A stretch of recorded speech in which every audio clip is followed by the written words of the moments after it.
Come on, little bit. Stay with me. Who are you? Open the way. Why should I trust you? That baby needs me. In the middle of a blizzard, a man holds his dying baby, and someone knocks. 3 times, steady. The woman standing in the storm says, "That baby needs me, and so do you. Hit follow so you don't miss where this goes." The storm had been building since noon. By nightfall, it had teeth. Wind hammered the Burke cabin from the northwest, forcing itself through every crack in the timber walls, every gap around the window frames that Gideon had never gotten around to sealing. He'd meant to. Back when Clara was alive, he'd promised her he'd caulk the west wall before the next winter. That was one of 50 promises he never kept. Now it was spring, supposed to be spring, and Wyoming was reminding him that it didn't much care what the calendar said. Gideon Burke sat hunched on a 3-legged stool beside the stone hearth, elbows on his knees, staring into a fire that was losing its fight against the cold. He was a big man, 6'2", broad across the shoulders, with the kind of hands that had skinned elk and broken horses and fired rifles in 3 different territories. None of that mattered tonight. None of it had mattered for 6 weeks. In the crook of his left arm, swaddled in a wool blanket that had seen better years, Phoebe Burke made a sound. It wasn't a cry. That was the problem. 6-week-old babies were supposed to cry. They were supposed to scream the roof down, wake the neighbors, make grown men want to pull their hair out. Gideon would have given anything to hear that kind of crying right now. Instead, Phoebe made a thin, reedy sound, barely louder than a whisper, like she was asking a question she already knew the answer to. He pressed the back of his fingers to her cheek. Too warm. Still too warm. "Come on," he muttered. To know her. To himself. To whatever God had taken Clara on the same night this child had drawn her first breath. Come on now. He'd tried everything he knew. The goat milk he'd gotten from Hanson's farm, 3 miles north. Phoebe took 2 swallows and turned her face away. The thin beef broth he'd strained through cheesecloth, the way the woman at the mercantile had described Phoebe, wouldn't take it at all. The doctor in Rawlins was 2 days' ride in good weather, and this was the furthest thing from good weather. He'd sent Zeke to town 4 days ago. No word back. Gideon had been a frontier scout for 8 years. He'd crossed the Wind River Range in November twice. He'd tracked Comanche raiders through sandstone canyons with nothing but a canteen and a compass. He'd sat in the dark outside enemy camps and slowed his breathing down to nothing and waited, patient as stone. He did not know how to do this. He did not know how to sit here and watch something, this small run out of time. Outside, the wind changed direction and hit the cabin broadside. The fire lurched sideways in the draft. Phoebe flinched, a tiny tremor running through her whole body, and he tightened his arm around her instinctively. Her eyes opened, dark, like Clara's, heavy-lidded and confused, blinking up at the firelight. "Hey," Gideon said. His voice came out rougher than he intended. He cleared his throat. "Hey, little bit, I'm here." She stared at him for a moment. Then her eyes drifted closed again. He sat there in the shrinking firelight, listening to the storm tear at the roof, and felt something go very quiet inside him. The kind of quiet that comes after a man has exhausted every argument he has, and found them all wanting. He'd fought to keep the ranch going after Clara died. He'd fought to keep the crew together. He'd fought through the grief because there was a child to tend to, and a man didn't stop moving on the frontier. Not unless he wanted the frontier to bury him. But the child was fading, and he was out of fight. He added another log to the fire, watched the sparks scatter upward and die, thought about Zeke, hoped he was somewhere warm, thought about Clara, which he tried not to do because it didn't help anything, thought about the cattle in the south pasture, whether the shelter was holding, whether Martinez had the sense to bring the calves in from the lower field. He thought, if she doesn't make it through tonight, that's it. He didn't finish the thought. There was no point finishing it. The ending was plain enough. The knock came at 9:30. 3 heavy blows, solid and deliberate, like whoever was out there had made up their mind before they raised their fist. Not the frantic hammering of someone lost in the storm. Not the weak scratching of a man half frozen and out of sense. 3 firm knocks, evenly spaced. Gideon's head came up. He sat still for a moment, uncertain if he'd imagined it. The wind was doing strange things tonight, pushing sounds through the walls that weren't there. He'd heard what sounded like voices twice already. Both times, nothing. Then it came again. 3 knocks. Same rhythm. Patient, purposeful. He got to his feet carefully, keeping Phoebe cradled against his chest, and crossed to the door. He lifted the iron latch with his free hand and pulled. The storm poured in around her. She was standing at the threshold with a storm lantern in her right hand and the wind at her back, and the snow was coming down sideways behind her so thick that the yard beyond had ceased to exist. She wore a heavy woolen cloak, dark green, with the hood pushed back despite the cold, which struck him as either brave or foolish. Her hair was dark red, where it wasn't dusted white with snow. Her face was angular, sharp-jawed, with pale skin that had seen weather. Her eyes were green, steady. She was the O'Callaghan woman. From the ridge, he knew her by sight. Maeve O'Callaghan, the Irish widow, or he'd assumed she was a widow, because she'd arrived alone in the valley the previous spring and claimed the sheep spread on the North Ridge without a husband anywhere in evidence. He'd spoken to her exactly twice, both times in passing at the Mercantile in Harlow Crossing. He knew she kept her own flock, traded wool to the mill in Casper, and minded her own business with a thoroughness he'd privately respected. He had no idea why she was standing at his door in a blizzard. She looked at him.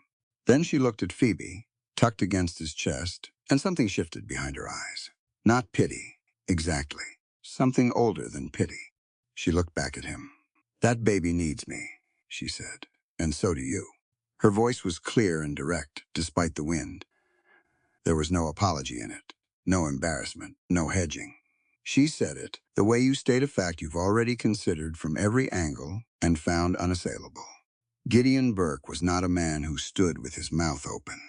He'd faced down a grizzly at 12 feet, talked a half-drunk trapper out of shooting his own partner, and delivered a horse breech side in the middle of a river crossing. He was not easily wrong-footed. He stood with his mouth open. Then Phoebe made that thin, whispering sound again, and his body moved before his mind did. He stepped back from the door. She came inside. She set the lantern on the table and pushed the door shut behind her with her shoulder, putting her back against it for a moment to seal it against the wind. Then she unpinned her cloak and hung it on the peg beside the door with the efficient movements of someone who didn't waste motion. Underneath, she wore a plain dark dress, wool, practical. Her boots were good quality, well maintained. She was already looking around the cabin, nosily, systematically, taking stock. Her eyes went to the fire first, then to the 2 windows, then to the corner where Gideon had a small pile of unused bedding. She noted the goat milk on the table, the empty tin cup, the cloth he'd been using to try to feed Phoebe. She noted all of it in about 4 seconds. Then she turned to him and held out her hands. "May I?" she said. He stared at her. "Mr. Burke." Her voice was calm but direct. "Every minute counts." "May I hold her?" He looked down at Phoebe, then back up at this woman he barely knew, standing in his cabin in the middle of a Wyoming blizzard, asking him to hand over the most fragile and precious thing left in his life. He had no good reason to trust her. He had no good reason to trust anyone. He placed Phoebe in her arms. Maeve took the baby with practiced ease, settling her in the crook of her left arm, and immediately tilting her slightly, adjusting the angle of her head with a gentleness that was also precise. She looked at Phoebe's face, put one finger lightly against her cheek. Her expression didn't change much, but he saw something tighten around her eyes. "How long has she been like this?" she asked. 2 days, maybe 3. His voice sounded strange to him, flat. "She won't take the goat milk, won't take broth." She was weak before that. She never latched properly after Clara. He stopped. Maeve glanced up at him. Your wife? Yes. I'm sorry. She said it plainly, without flowery flourish, and it landed differently than most condolences had. Then she looked back at Phoebe. I lost a child 2 months ago. A son. 6 days old. She paused. That's why I can help her. It took him a moment to understand what she meant. When he did, he felt heat rise in his face, not impropriety so much as a sudden, acute awareness of everything she was offering. What it had cost her to come here. What it meant that she still carried what a child needed and had none to give it to. Miss O'Callahan, sit down. Mr. Burke, she said not unkindly. Put more wood on that fire. It's dropping in here. He sat down. He put more wood on the fire. She settled herself in the chair nearest the hearth, adjusting her position, her back to him, as a matter of simple practicality. He occupied himself with the fire and the 2 windows, checking that the latches were holding, not looking in her direction. The storm pressed against the walls. The logs caught, and the fire swelled upward, orange gold, throwing proper warmth into the room for the first time in hours. Then he heard it, or rather, he stopped hearing the other thing, the thin, questioning sound Phoebe had been making, that barely there whisper that had been tearing at him for 3 days. It just stopped, replaced by something small and rhythmic and purposeful. He pressed his hand flat against the wall and closed his eyes. He stood like that for nearly a minute. When he turned around, Maeve was looking down at the child in her arms with an expression he had no word for. Something grief-shaped, but not only grief. She was running her thumb very gently across the top of Phoebe's head, back and forth in a small, slow arc. Phoebe's fist was curled against Maeve's collarbone. Her eyes were closed. The color was coming back. Faint, barely visible. But it was coming back. A suggestion of warmth, replacing the waxen gray that had been sitting in Gideon's chest like a stone for 3 days. He pulled the other stool near and sat down, not too close. How did you know? He asked. Maeve looked up. Zeke Porter came through the valley this morning, heading for town. He told me what was happening, that you'd been trying to feed her, and she wouldn't take it. She paused. He looked worried. Gideon nodded slowly. Zeke, of course. He made a mental note to thank the man until he was thoroughly annoyed about it. He told me about your wife, Maeve added. I'm sorry I didn't come sooner.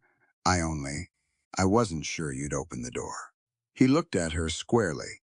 Why wouldn't I? She gave him a measured look. I'm a woman, alone Irish, and not asked. Plenty of men would have sent me back into the storm on principle. He didn't have a clean answer to that, because she wasn't wrong about how plenty of men operated. I'm not plenty of men. No, she said, studying him for a moment. I can see that. A silence settled between them. It was not an uncomfortable silence. Outside, the storm raged and threw ice crystals against the window glass and shook the door in its frame. Inside, the fire burned steadily. Phoebe made a small, contented sound, totally unlike anything she'd produced in days. Gideon watched his daughter's face slowly, incrementally, come back to life, and felt something happen in his chest that he couldn't name and didn't try to. She's strong, Maeve said, not looking up. Stubborn, I can tell already. Takes after her mother, and her father, I'd guess. He almost smiled. He was surprised to notice that. Sometime after 10, with Phoebe asleep and settled back into the crib Gideon had built. In the corner near the hearth, they sat at the table with mugs of black coffee that Maeve had made without being asked, finding the pot and the grounds by the simple expedient of looking for them. The storm showed no sign of stopping. You can't go back tonight, he said.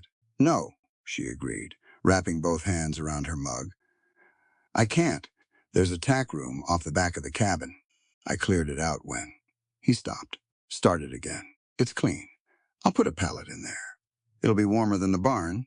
She nodded once. Thank you. He looked at her across the table. In the firelight, she looked younger than she had at the door, or maybe just less armored. The sharp jaw, the steady eyes. There were circles under those eyes that spoke to months of not sleeping well. He recognized that particular kind of exhaustion. "Miss O'Callahan," he set his mug down. "What you did tonight?" "Riding out in this. Walking," she corrected. He stared. "You walked from the ridge?" "My horse threw a shoe last week."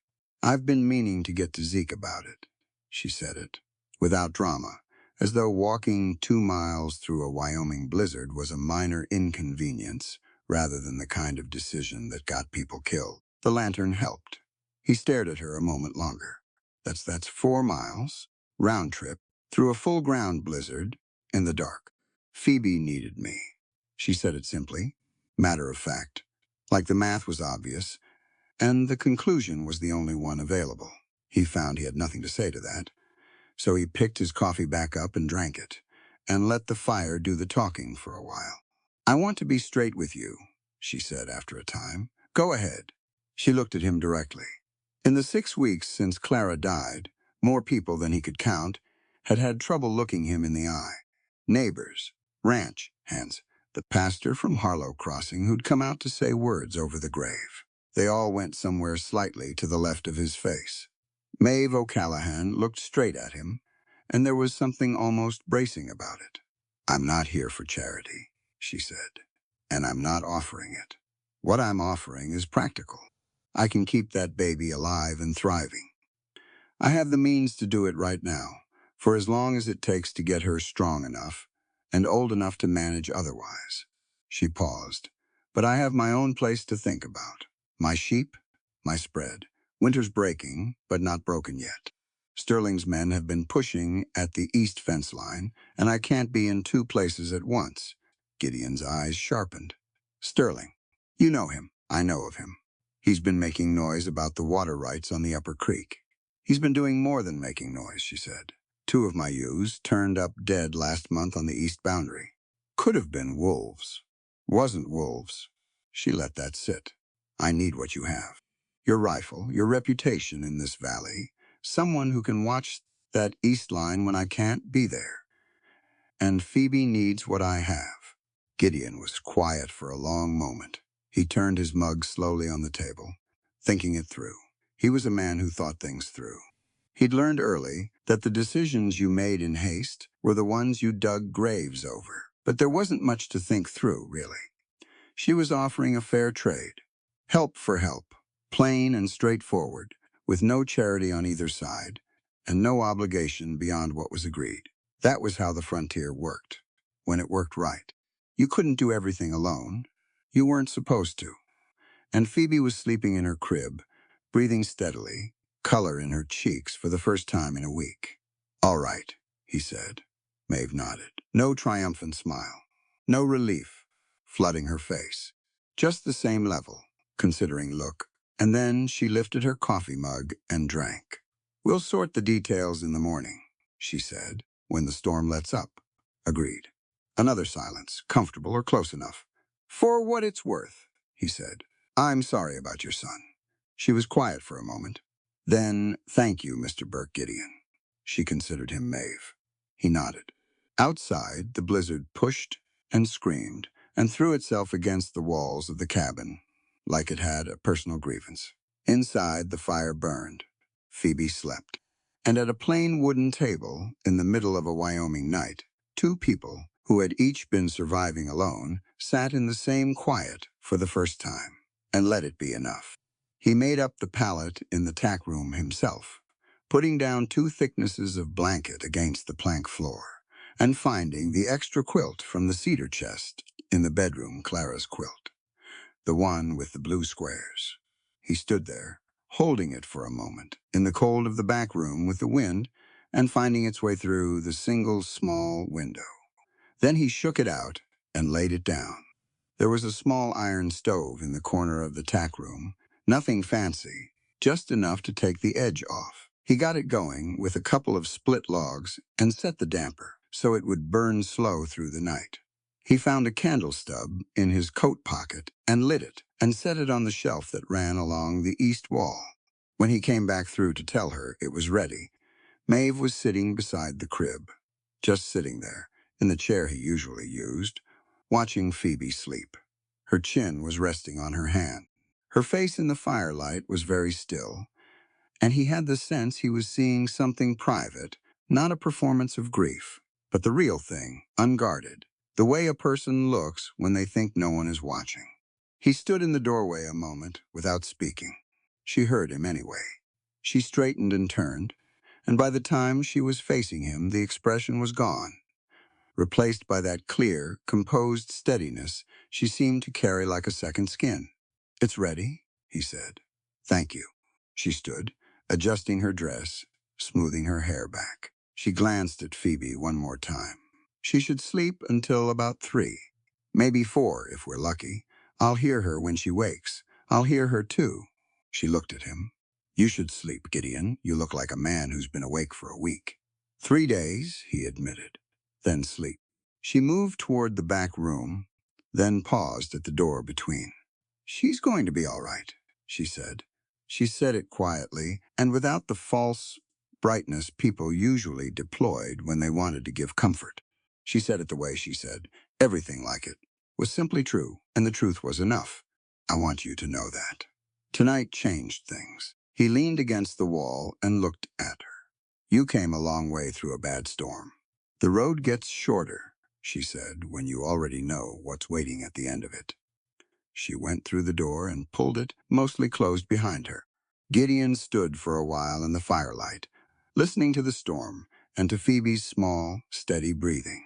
Then he crossed to the crib and stood over it, looking down at his daughter, at the color in her cheeks, at the way her tiny fist was curled near her chin, relaxed now, the frantic clenching of the past few days gone out of it. He thought about what it meant, that this woman had walked through a blizzard at night to knock on the door of a man she barely knew because a baby needed her. He thought about what Zeke had done, sending her. He thought about Clara, the way he always thought about Clara, a sudden wave of it, like stepping off an unseen drop, and waited for it to pass, which it did, as it always did. It hurt less than it had 3 days ago. He didn't know if that was a betrayal or just a fact. He banked the fire carefully, checked the windows one more time, moved the oil lamp to the low table near the crib where it would last through the night, but not tip over. He didn't go to bed, exactly. He pulled his blanket off the back of the chair and sat back down on the stool and tipped his head against the wall because he wanted to be close when she woke. He was asleep in under a minute, the first real sleep he'd had in 3 days. Outside, the blizzard raged on, furious and indiscriminate, shaking the world down to its bones. Inside the Burke cabin, a baby breathed, a fire burned, and the knock that had come in out of the dark was still echoing off every wall, the way the right thing said at the right moment tends to do. The storm broke sometime before dawn. Gideon knew it by the silence. Not complete silence, the wind was still moving out there, pushing loose snow across the yard in long, dry whispers, but the roaring, percussive violence of the night before had stopped. He'd been a scout long enough to know the difference between a storm pausing and a storm ending. This one had ended. He opened his eyes. The fire had burned down to coals, still glowing, still throwing enough heat to keep the room livable. The oil lamp was guttering low. Gray light was seeping in around the window shutters, tentative, the particular pale gray of early Wyoming morning in early spring, when the sun was still deciding whether the effort was worth it. Phoebe was quiet. He was on his feet before the thought finished, crossed to the crib in 3 steps, looked down. She was sleeping, actually sleeping, not the shallow, alarming half-consciousness of the past 3 days. Her chest rose and fell steadily. Her color, he had to look twice, because he almost didn't trust it. Her color was better. Not right, not the rosy flush of a healthy baby, but better, warmer, less like candle wax. He stood there looking at her for a long moment, one hand on the crib rail. Then he heard movement from the tack room. The soft sound of someone getting up, feet on the plank floor, the small creak of the iron stove door being opened. A moment later, the smell of wood smoke sharpening as she added a log. He straightened up, put on his coat, and went to start coffee. Maeve came through the connecting door, 10 minutes later, her hair pinned back, her dress straight, looking like a woman who'd slept adequately and woke up already thinking. She went directly to the crib without greeting him, which he didn't take as rudeness. It was simply what needed to happen first. She studied Phoebe for a moment, put one hand very lightly against the baby's forehead. "Fever's down," she said. "Yeah?" He poured a second mug. "I noticed." She straightened and turned. She took the coffee he held out and drank, both hands around the mug, standing near the hearth. The morning light coming through the east window was strengthening now, reaching across the floor in a long, flat line. "She'll need to feed again when she wakes," Maeve said. "Then we should try her on some warm water, just a little, to make sure she's keeping things down. After that, she'll sleep. That's going to be the pattern for a while. Feed, sleep, feed, sleep. Her body's playing catch-up.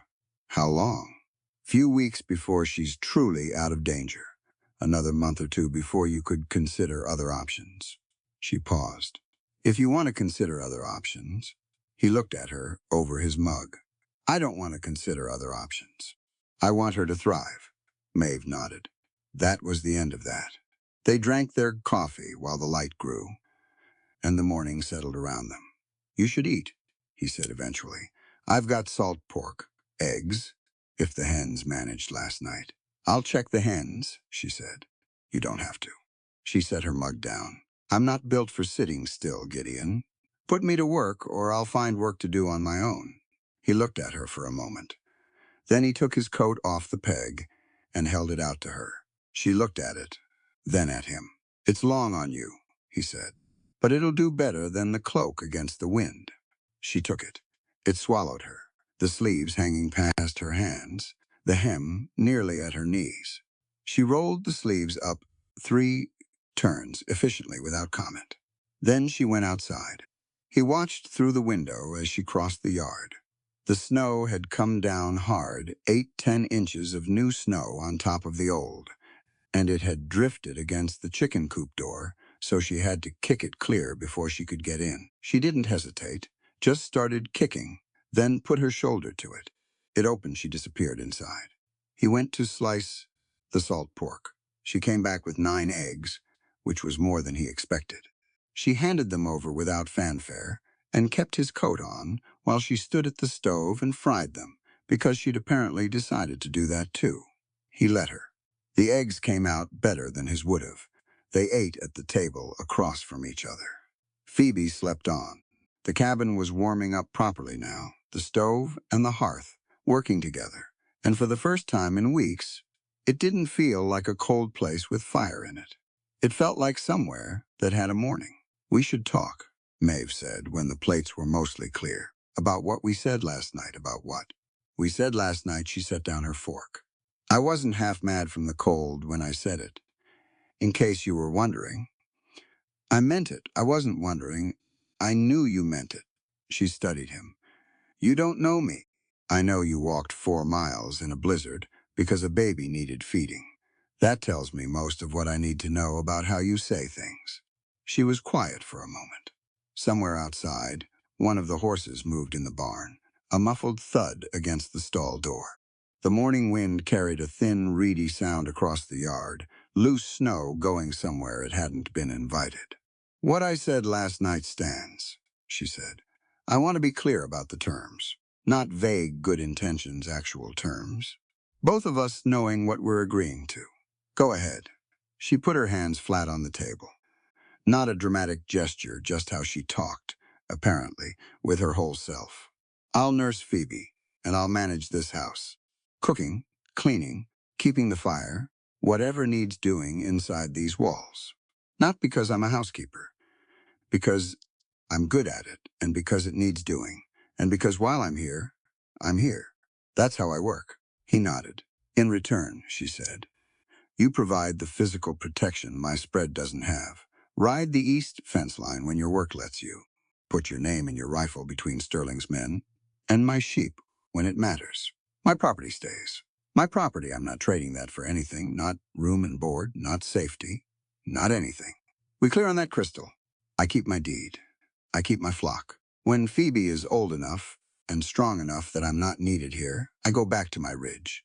No obligation beyond what we've shaken on." She paused. "And no charity on either side." "I'm not a charity case, and I won't be treated like one. If that ever changes, I'll tell you directly, and I expect the same." He looked at her for a long moment. She held it without blinking. "That's fair," he said. "It's meant to be." He reached across the table and held out his hand. She looked at it, then she reached out and took it. Her grip was firm, brief, and they let go. "One more thing," she said. "All right." "Phoebe," she said, the name carefully, like she was picking it up and looking at it from all sides. "I'm not her mother. I want that said out loud so there's no confusion later. I will love that child, because I'm not capable of caring for something small and helpless without loving it. That's just my nature. But I'm not stepping into Clara's place. I won't pretend to be something I'm not, and I won't let her grow up confused about what I am to her." Something shifted in his face. It wasn't in pain exactly, more like recognition. "What will you be to her?" Maeve thought about it. "Someone who came when she needed someone. That can be enough. Children understand more than we give them credit for." He nodded slowly. "All right. Then we have a deal. We have a deal." Phoebe woke up at 7:30, and she woke up angry. It was the best sound Gideon Burke had heard in 6 weeks. She didn't just stir and whimper. She opened her mouth and yelled, or the 6-week-old version of yelling, which was a sustained, indignant wail that bounced off every wall of the cabin and said, in absolutely no uncertain terms, that she had requirements, and those requirements were not being met. Gideon laughed. He couldn't help it. He put his face in his hand and laughed.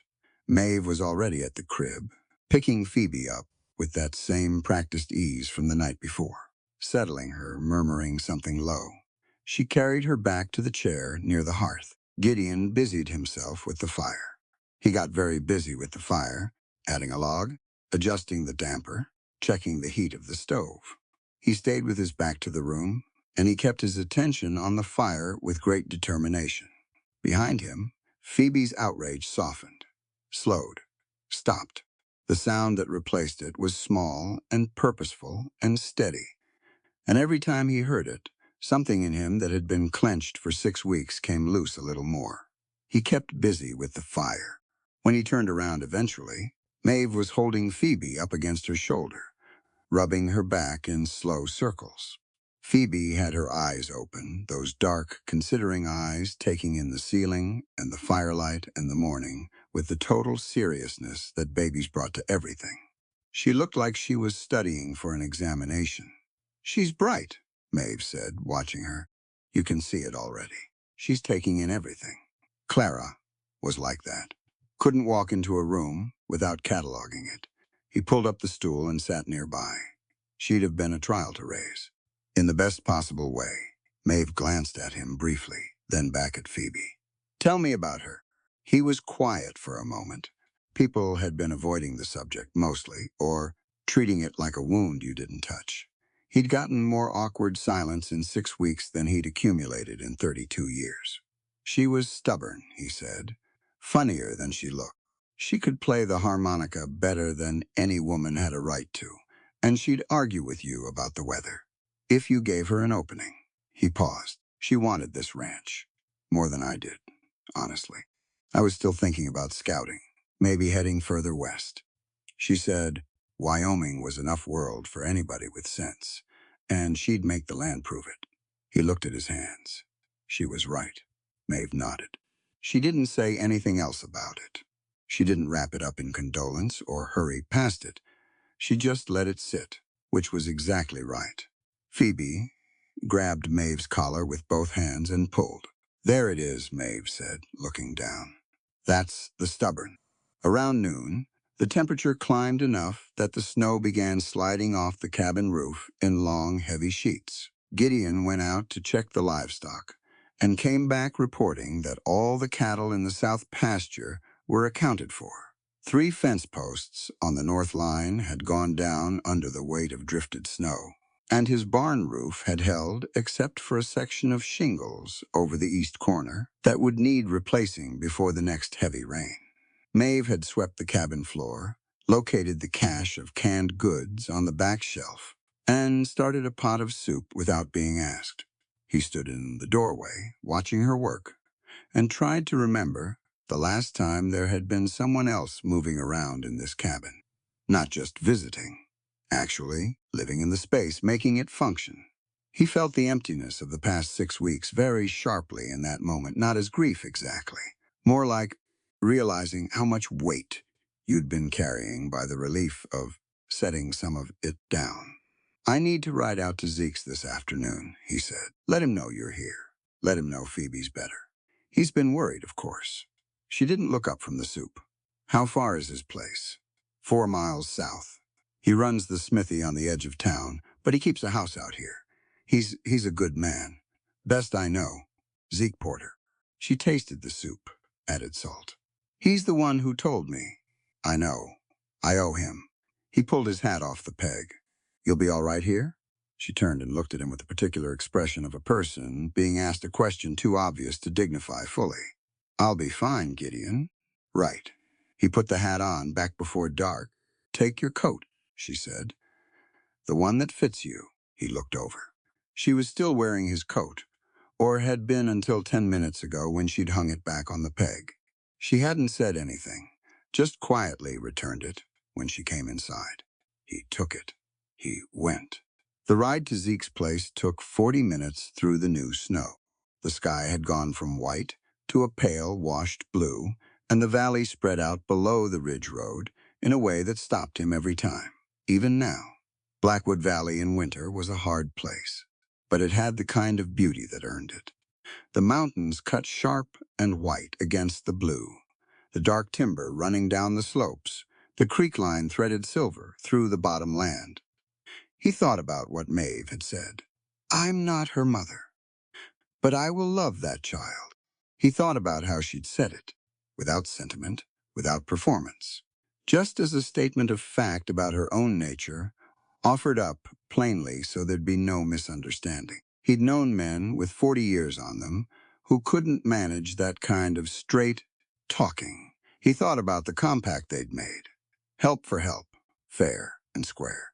He'd told her it was fair, and he'd meant it. He also knew there was a kind of courage in what she was offering that couldn't be accounted for in practical terms. She'd lost a child 2 months ago. She was carrying that loss in her body, literally, and she was willing to turn that grief into something useful for someone else's child. You couldn't call that an even trade. You could respect it, though. He intended to. Zeke Porter was splitting wood behind his cabin when Gideon rode up. He was a big man, broad-shouldered, with close-cropped gray at his temples and hands that could bend horseshoe iron and sew a wound with equal precision. He'd been a free man his whole life, born in Ohio, trained as a blacksmith by his father, and he'd come to Wyoming Territory because the work was plentiful and the mountains didn't care what color a man was, which was more than he could say for a lot of places he'd been. He looked up when Gideon rode into the yard, and the tension in his face, a tight, careful quality that Gideon recognized as worry being held in check, relaxed visibly. She get there? He said. Gideon dismounted. She got there. Zeke set his axe down against the chopping block. Phoebe? Better. Significantly better. He let that land. She's going to make it, Zeke. Zeke looked at the ground for a moment. He let out a slow breath. Good, he said, and there was a world of feeling in that single word that a less private man would have used 10 sentences to express. Then he looked up. You gonna stand there in my yard or come in for coffee? Coffee, Gideon said. Inside, around Zeke's plain pine table, he laid out the morning, the compact, the terms, what Maeve had proposed, and what he'd agreed to. Zeke listened the way he always listened, with his full attention and without interrupting. When Gideon finished, Zeke drank his coffee and was quiet for a moment. She's a sharp woman, he said. You've met her? Traded work with her twice. She brought her breeding ram in for shoes last fall. And again in January, one of her fence braces had snapped in the cold. Didn't try to bargain me down, and didn't overpay me to feel generous. Just paid the fair price and said thank you. He turned his mug slowly. That's a woman who knows what fair means and holds to it. That's the impression I get. Zeke looked at him. How are you, Gideon? Better than I was yesterday. That's not the same thing as good. No, Gideon agreed. It's not, but it's something. Zeke nodded. He knew when to push and when to let a thing be. It was one of the things Gideon valued most about him. Sterling's going to be trouble, Zeke said, shifting. Word in town is he's hired 2 new men. Not ranch hands, the other kind. Maeve told me about her east fence, her ewes. It's not just her Patterson's well went dry last week, right after Sterling's crew worked the upper creek line. Zeke met his eyes. That's not coincidence. No, it's not. Gideon turned his mug on the table. He's tightening up, trying to push everyone small off the water before the railroad surveys come through. That spur gets built. This valley's worth 10 times what it is now. Every acre, every water right, which means every man and woman holding land in this valley is sitting on something Sterling wants. Which means, Zeke said, that the compact you just made with that woman is more important than either of you might have realized when you shook on it. Gideon was quiet for a moment. He thought about the east fence line. He thought about the irrigation from the upper creek that watered his south pasture. He thought about Maeve, on that ridge alone with her sheep, and no horse with working shoes. I'll ride her fence line this week, he said. Check what's what, and I'll keep my ears open in town. Zeke stood, taking their mugs to the tin basin. You need anything from the smithy? I noticed your saddle ring was loose when you came in. Could use a new one. Leave the saddle. Pick it up in 2 days. That was Zeke. Always practical. Always already 3 steps ahead on how to be useful. Gideon stood. I owe you for sending her. Zeke gave him a look that said he found the concept of being owed mildly irritating. You don't owe me for the decent thing. That's not how it works. I know. Gideon picked up his hat. I'm saying it anyway. Zeke walked him out to the yard. The afternoon had softened, the temperature still climbing, and the snow was dripping from the pine branches along the property line. A steady quiet sound like the end of something. She going to stay on at the ranch? Zeke asked. For now. She's in the tack room. We agreed on the terms. Zeke nodded, looking at the mountains a moment. Grief's a strange thing, he said. Not really to Gideon, more to himself. Sometimes it locks up inside a person and turns hard. Sometimes it finds a direction and becomes something else. He looked back. For both your sakes, I hope it's the second. When Gideon got back to the ranch, the sun was 2 hours from setting, throwing long gold light across the snow. He put his horse up, forked hay into the stalls, checked the water troughs, and did the evening rounds that didn't stop just because the world had shifted. Then he came inside. The cabin was warm and smelled of the soup from noon, which Maeve had kept low on the stove. She was at the table with a piece of mending in her lap. One of his shirts, by the look of it, doing something to the cuff with quick, economical stitches. She'd found the sewing basket Clara had left on the high shelf. Phoebe was in the crib, awake, waving her fists at the firelight in that concentrated way she had. Good ride? Maeve asked, not looking up. Good enough. He took off his coat and hung it up. Zeke says to tell you he'll come by the end of the week to look at your horse. She looked up at that. He offered he does that. He sat down near the hearth, extending his hands toward the warmth. He also said Sterling's hired outside men. Probably not for ranch work. Her expression didn't change much, but her hands stilled on the mending for just a moment. Then we're running on a shorter clock than I thought. Probably. She looked at him steadily. Are you worried? About Sterling? Yes. About the compact we made? He met her eyes. No. She considered that. Then she went back to the mending. Good answer. Phoebe made a sound from the crib. Not hungry, more the verbal equivalent of tapping your fingers on a table, requiring acknowledgement. Gideon crossed to the crib and looked down at her. She found his face and stared at it, with that fierce infant concentration, working through some complicated assessment. I know, he told her. She waved a fist. We're going to figure it out, he said. She stared at him. Behind him, he heard Maeve set the mending down. He heard the quiet, and the fire, and the snow dripping from the eaves outside. The compact was made. The terms were clear, and whatever was coming.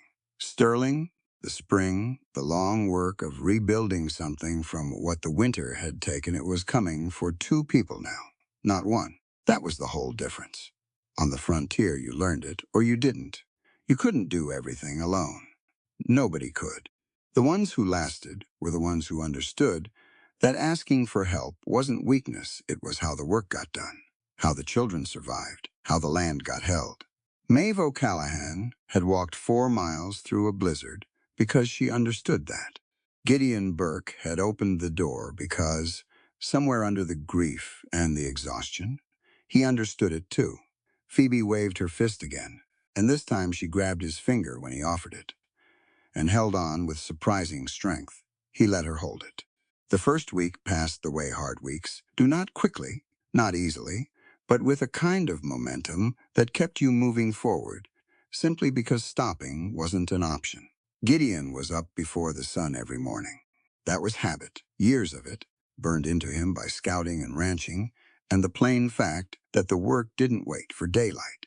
He'd have the fire built up, and the coffee going before the sky was anything more than dark gray at the edges. Then he'd check on Phoebe, who was sleeping longer and sounder with each passing night, and he'd go out to start the morning rounds. Maeve was usually up 20 minutes after him. Not because she was slower, he figured, but because she was timing herself to Phoebe's schedule. And Phoebe was sleeping until just past 5 now, which was its own small miracle. They didn't talk much in the early mornings. That wasn't unfriendliness. It was more that they were both people who needed a few minutes of quiet before the day started making demands.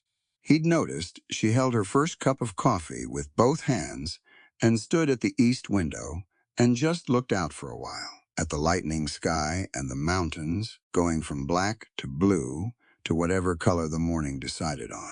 He'd started leaving that window clear for her without thinking about it, setting up on the south side of the table instead. She noticed. She didn't say anything about it, but she noticed. The domestic rhythm built itself up gradually, the way these things do when two capable people are sharing space, and both have enough sense to watch before acting. He learned that she kept the salt pork on the right side of the shelf and the flour on the left. And once he knew that he put things back accordingly, she learned that he came in from morning rounds wanting coffee before food, not the other way around. And she stopped putting the plate down the moment he walked in. Small things. But small things were the architecture of a shared life, whether you intended it or not. Phoebe was the common ground that made everything else manageable. She was gaining. You could see it day by day, a little more substance to her cheeks, a little more force to her crying, a little more alertness in those dark eyes when she was awake. By the end of the first week, she was holding her head up for brief moments, which Maeve said was early and good. By the end of the second, she was tracking movement, following Maeve's hand across her field of vision with focused, frowning concentration. "She's going to be a handful," Maeve said one evening, watching Phoebe try to eat her own fist with absolute determination. "She's already got opinions." I said that. You were right. Maeve glanced at him sideways. "Don't get used to hearing that." That surprised a short laugh out of him, the kind that came out before you decided to make it. She looked almost startled herself. Then she went back to what she was doing. He thought about that small exchange for longer than made sense. The rightness of it, the ease. How long it had been since anything in the cabin had felt easy. The tack room worked well enough. But by the end of the second week, Gideon had started making changes. Not dramatic ones. He wasn't a man who liked to make grand gestures out of practical necessity. But the single blanket on the plank floor was insufficient for a woman staying long-term, and the iron cot he had stored in the barn was doing no one any good in the barn. He hauled it in, set it up, found a cotton-ticking mattress that had been rolled in canvas and stored under the eaves. He left it inside the tack room door without announcing it. Maeve didn't announce it either. She just started using it, and the next morning she came to breakfast, looking marginally less like a person who'd been sleeping on boards. He also fixed the gap in the tack room window, the one that had been letting in a thin, mean draft since before Clara died. He'd caulked it twice, and it kept opening up. This time he cut a proper wood strip and hammered it in, and it stayed. When he came in that afternoon, she was mending by the fire, and she said, without looking up, "You fixed the window. It was letting cold in." "Yes," she said. It was. That was the whole conversation. But they both understood it. The trip to Harlow Crossing came up at the end of the second week. They needed supplies: flour, cornmeal, lamp oil, coffee, and Maeve had a wool order to place with the mercantile. 3 bolts she'd been waiting to sell from her fall shearing. Her horse was newly shod, Zeke having come out as promised, and she was ready to make the ride. They went together. There was no formal decision about that. Gideon simply came out of the barn that morning leading both horses, and she looked at him and then at the horses and nodded once. That was enough. Harlow Crossing was not a big town. It had a mercantile, a saloon, a land office that doubled as the post office, a Smithy Zeke's formal place of business, separate from his home, a church that doubled as a schoolhouse 3 days a week, and a collection of houses ranging from solid to barely standing. In spring, the main street was mud, deep, systematic, opinionated mud that grabbed at wagon wheels and horse hooves and the hems of women's skirts with equal enthusiasm. They rode in around mid-morning. The street was moderately busy for a Tuesday, 2 wagons at the hitching rail outside the mercantile. A small group of men talking by the land office steps, a woman beating a rug outside the laundry. Gideon tied the horses, and they went inside. The mercantile was run by a man named Calloway, who was somewhere between 50 and 60, with white side whiskers and an opinion about everything. He was behind the counter when they came in, serving a woman Gideon didn't know. He looked up, registered Gideon with a nod, and then looked at Maeve. His expression shifted. "Not dramatically, just enough, Burke," he said, to Gideon. Gideon put his list on the counter. "Morning, Calloway. I'll take everything on that list. Miss O'Callahan has a wool order. She brought samples last month." Calloway looked at the list. Then slowly he looked at Maeve.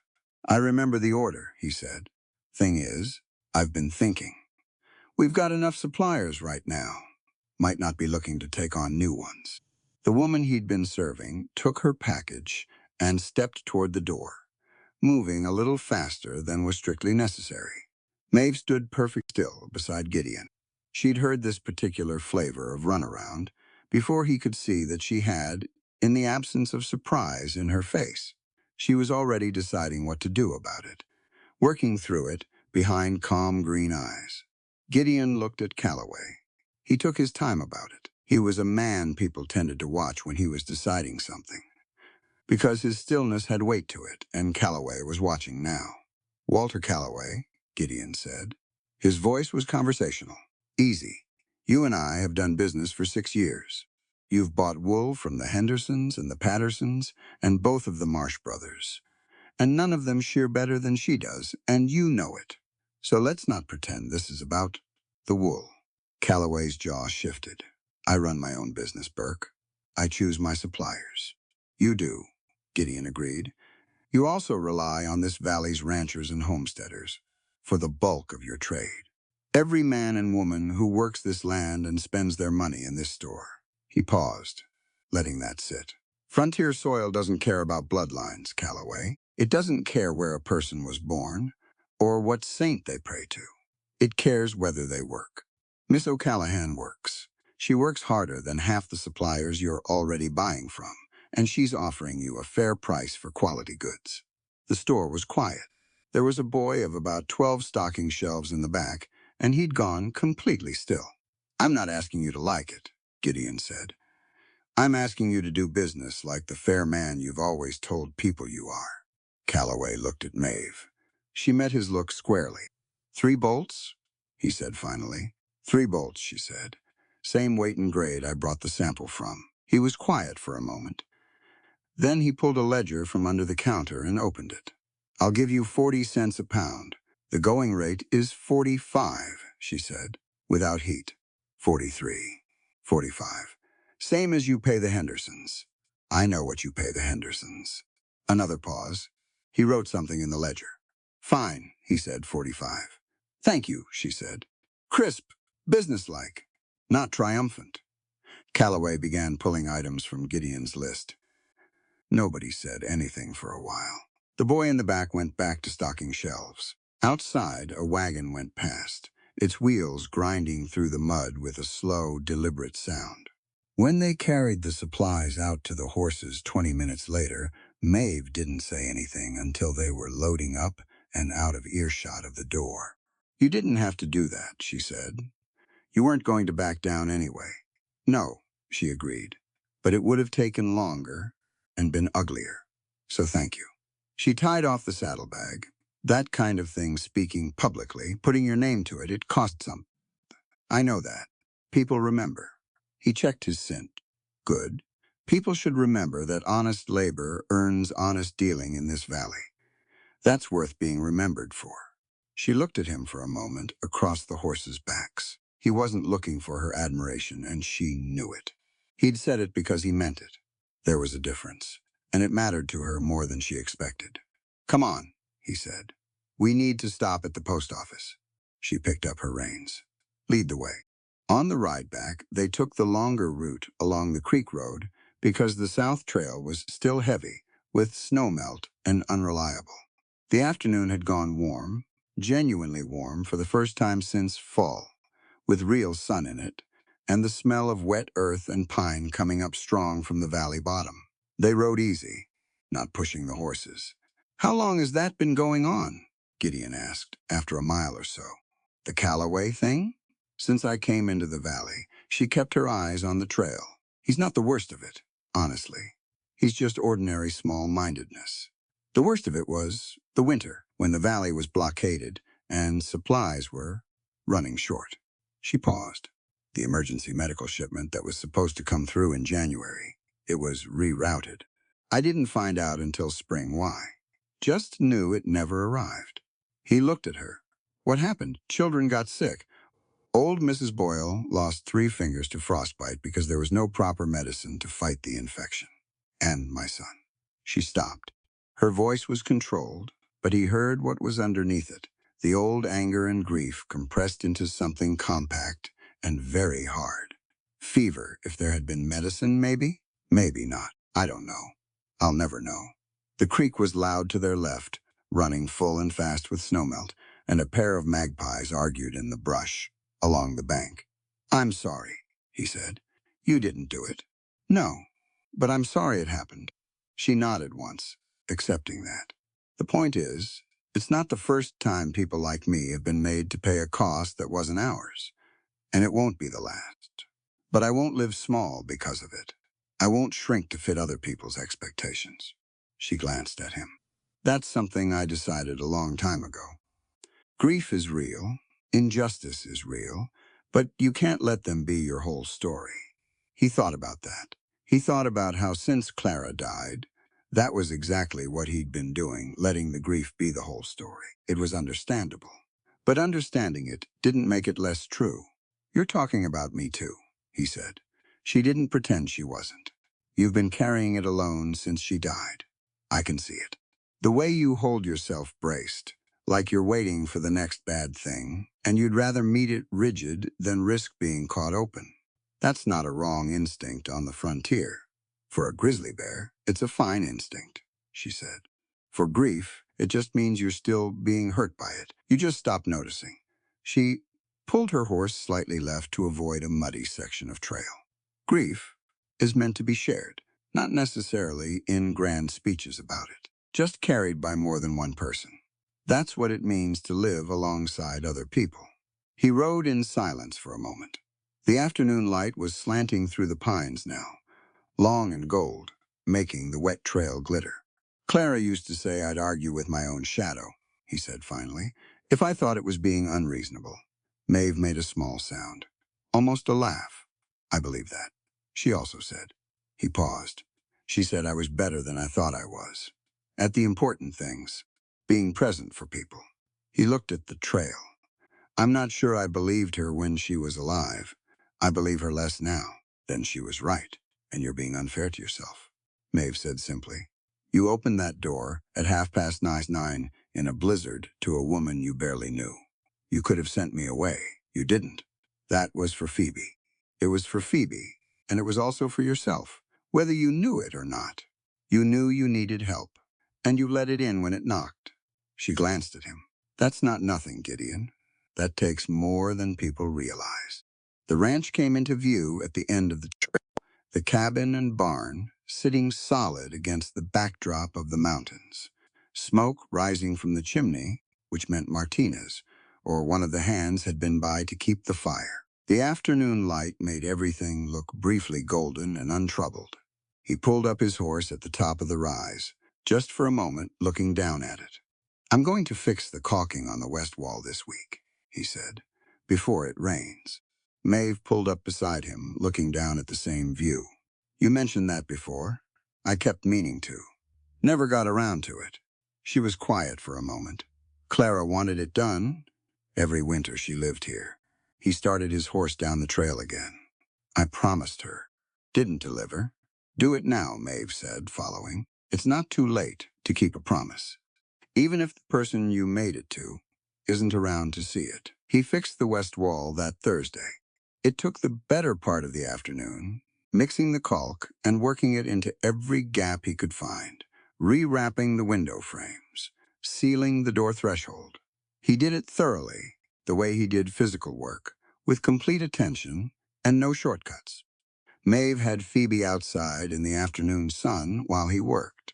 She'd rigged a sling from a length of wool cloth, the way she said her mother had done in Ireland, carrying her tucked against her chest while she walked the yard and checked the kitchen garden beds for what had survived the winter. She was talking to Phoebe while she walked, a low, ongoing narration of what she was looking at and thinking about. The way people talk to babies who can't understand the words, but understand everything else. He watched them through the window while he worked the caulk around the frame. The afternoon light on the two of them, the woman and the baby, moving slowly along the garden beds in the mud and the early spring sunshine. He turned back to the window frame and pressed the caulk in firmly. The west wall was sealed by sundown. That evening, after supper, Maeve was sewing by the fire, and Phoebe was asleep. And Gideon was at the table with the ranch accounts, which were not as bad as they could have been, and not as good as he'd like. Sterling's interference with the water had already cost him 2 weeks of proper irrigation on the south pasture. He was doing the math on what that meant for the summer grazing. Can I ask you something? He said without looking up. You can ask. When you came to the door that night, in the storm, he looked up. Were you afraid? She considered that honestly, the way she did everything. I was cold, she said, and I was worried about the lantern in the wind, and She paused. I was afraid you'd send me away, that you'd think it improper or unwanted, and you'd shut the door, and that would be that. She looked at him. I've been sent away from doors before. You learn not to expect them to open, but you knocked anyway. Phoebe needed me to. He looked at her for a moment. That's a kind of courage, he said. Knocking on a door when you've learned not to expect it to open. She went back to her sewing. Or stubbornness, she said. I've been told I have trouble distinguishing the two. Maybe they're the same thing, he said. She stitched for a moment. Maybe they are. He went back to his accounts. She went back to her sewing. Phoebe slept. The fire burned. Outside, the valley was quiet, under a clear, cold sky. The stars very bright and very far away. The way they get out here, where there's nothing between you and them but air and distance. The west wall was sealed. The cabin was warm. 2 people who had each been surviving alone were sitting in the same room, carrying their respective weight, and letting the company of it count for something. That, too, was a kind of progress. On the frontier, progress rarely announced itself. It just showed up in the fixed window, the shared meal, the door that opened when someone knocked. You learned to recognize it for what it was.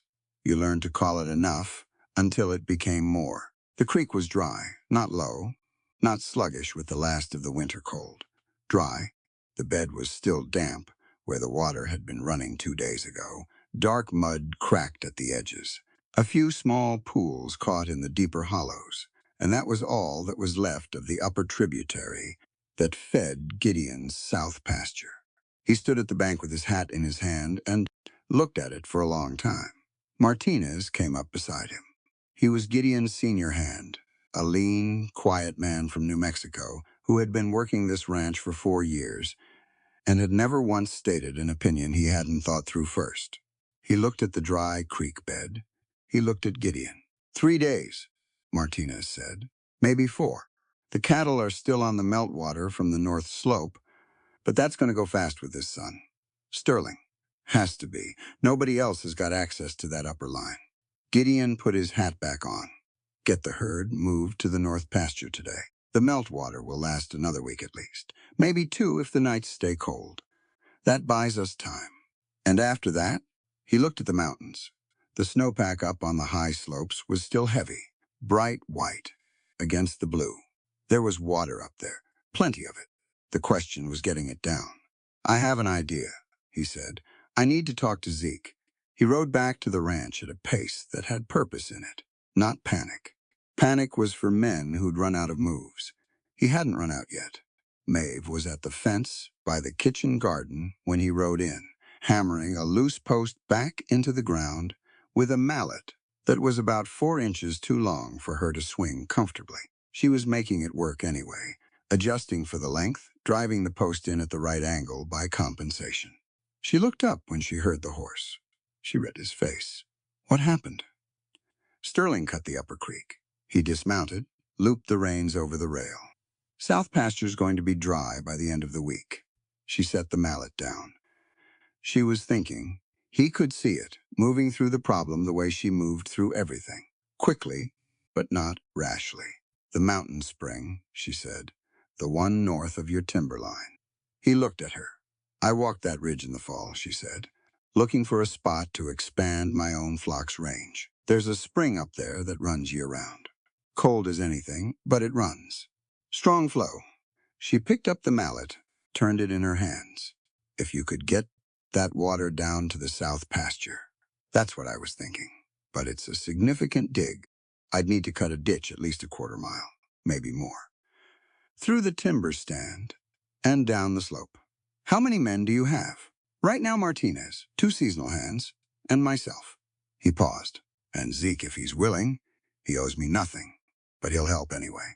She nodded once. You've got 5 then. He looked at her. I can dig, she said. It was not a declaration, just a fact stated the same way she stated everything. Maeve, it's heavy work. The ground's still half frozen. Up there. I know what frozen ground feels like, she said. I've broken it before. Her eyes stayed level. You're down a man from where you need to be, and I can see that from here. Use what's available. He had the sense, not for the first time, that arguing with her was a good way to exhaust yourself without gaining any ground. He nodded. All right. I'll ride to Zeke's this afternoon. Good. She turned back to the fence post. This post'll be done by the time you're back. It was. Zeke came out 2 days later with his own tools and no fanfare. He arrived at first light, ate breakfast with them at the table, listened to the plan Gideon laid out on a rough sketch, asked 3 sharp questions, and then went to get a shovel. That was Zeke. They started at the spring itself, clearing the area around it first, pulling back the brush and deadfall that had built up over years. The spring was everything Maeve had said, cold and strong, coming up clear through a crack in the granite shelf and running southeast in a shallow channel before it disappeared into the timber. Plenty of water, just going nowhere useful. The plan was to cut a ditch along the natural grade of the slope, angling it south and west, bringing the flow down through the timber and out into the upper end of the south pasture. Simple in theory. In practice, it meant moving about 200 yards of half-frozen Wyoming earth, most of it dense with roots. They worked in a line, Gideon and Zeke breaking ground at the front, Martinez, and the two seasonal hands, a pair of brothers named Cole and Denny, clearing and shaping behind them. Maeve worked the middle section, digging out what the front men broke loose and throwing it clear of the line. She didn't try to match Gideon's pace. She had her own pace, steady and deliberate, and she kept it all morning without slowing. When a root came up too big to throw clear, she went and got the hatchet without being told and cut it. When the grade shifted and the ditch angle needed adjusting, she noticed it before anyone said anything and started correcting it. Gideon watched that out of the corner of his eye. Not because he doubted her. He hadn't. Not really. He watched because there was something about seeing a person work, really work, that told you things about them that conversation couldn't. The way she assessed a problem and moved to fix it without making a production of the assessment. The economy of it. No wasted motion, no performance of effort. He turned back to his own ground and drove the shovel in. By noon, they'd covered maybe a third of the distance. Everyone's arms were tired. The spring sun was genuinely warm now, working against the cold of the ground, and the dig was getting easier as the morning wore on. Cole and Denny were arguing about something in a low, good-natured way that didn't require intervention.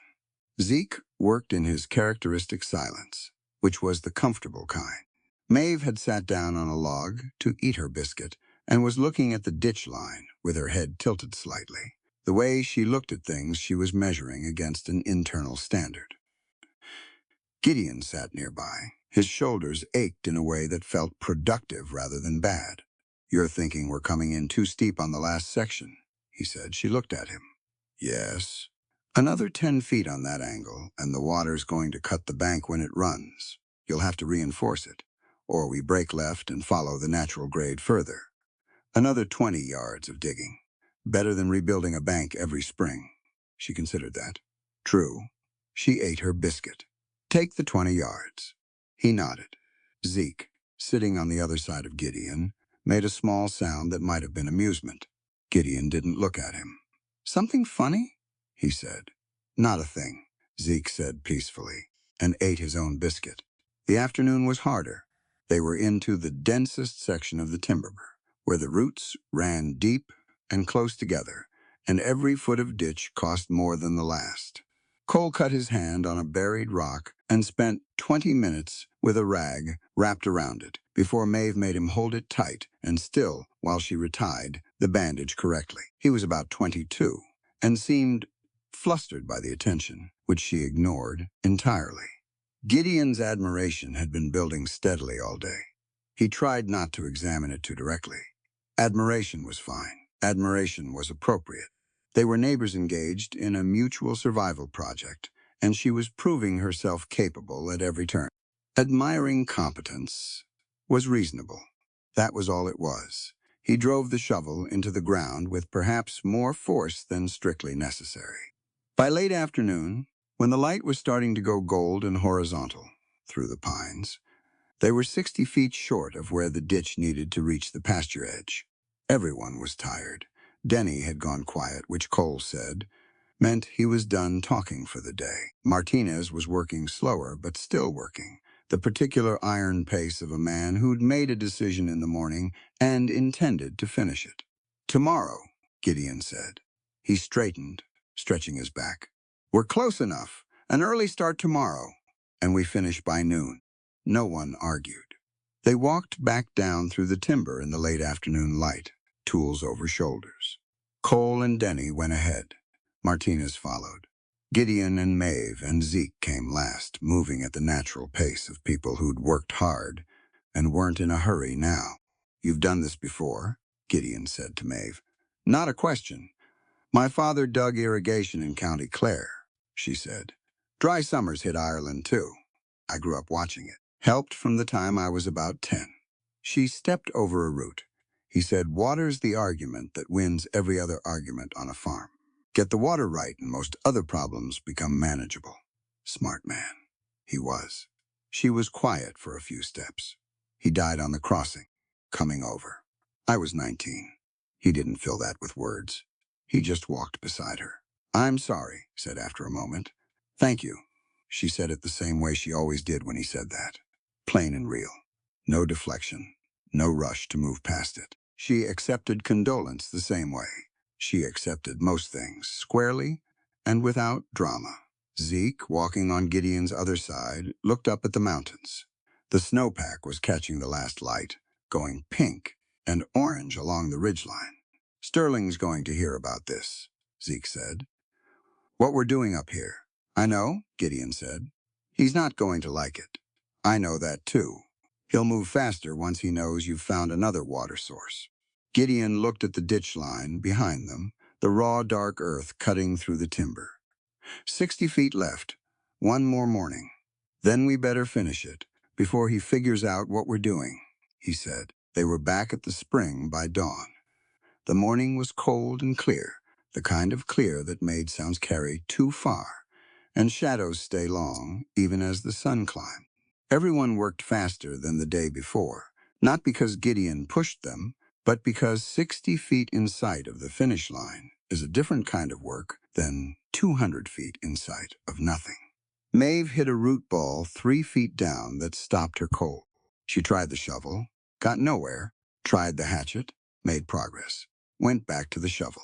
Gideon came over and took one end of it with a pry bar while she kept the hatchet going on the stubborn side, and between the two of them, they got it out in about 10 minutes. Neither of them said much. Just worked the problem until it stopped being a problem.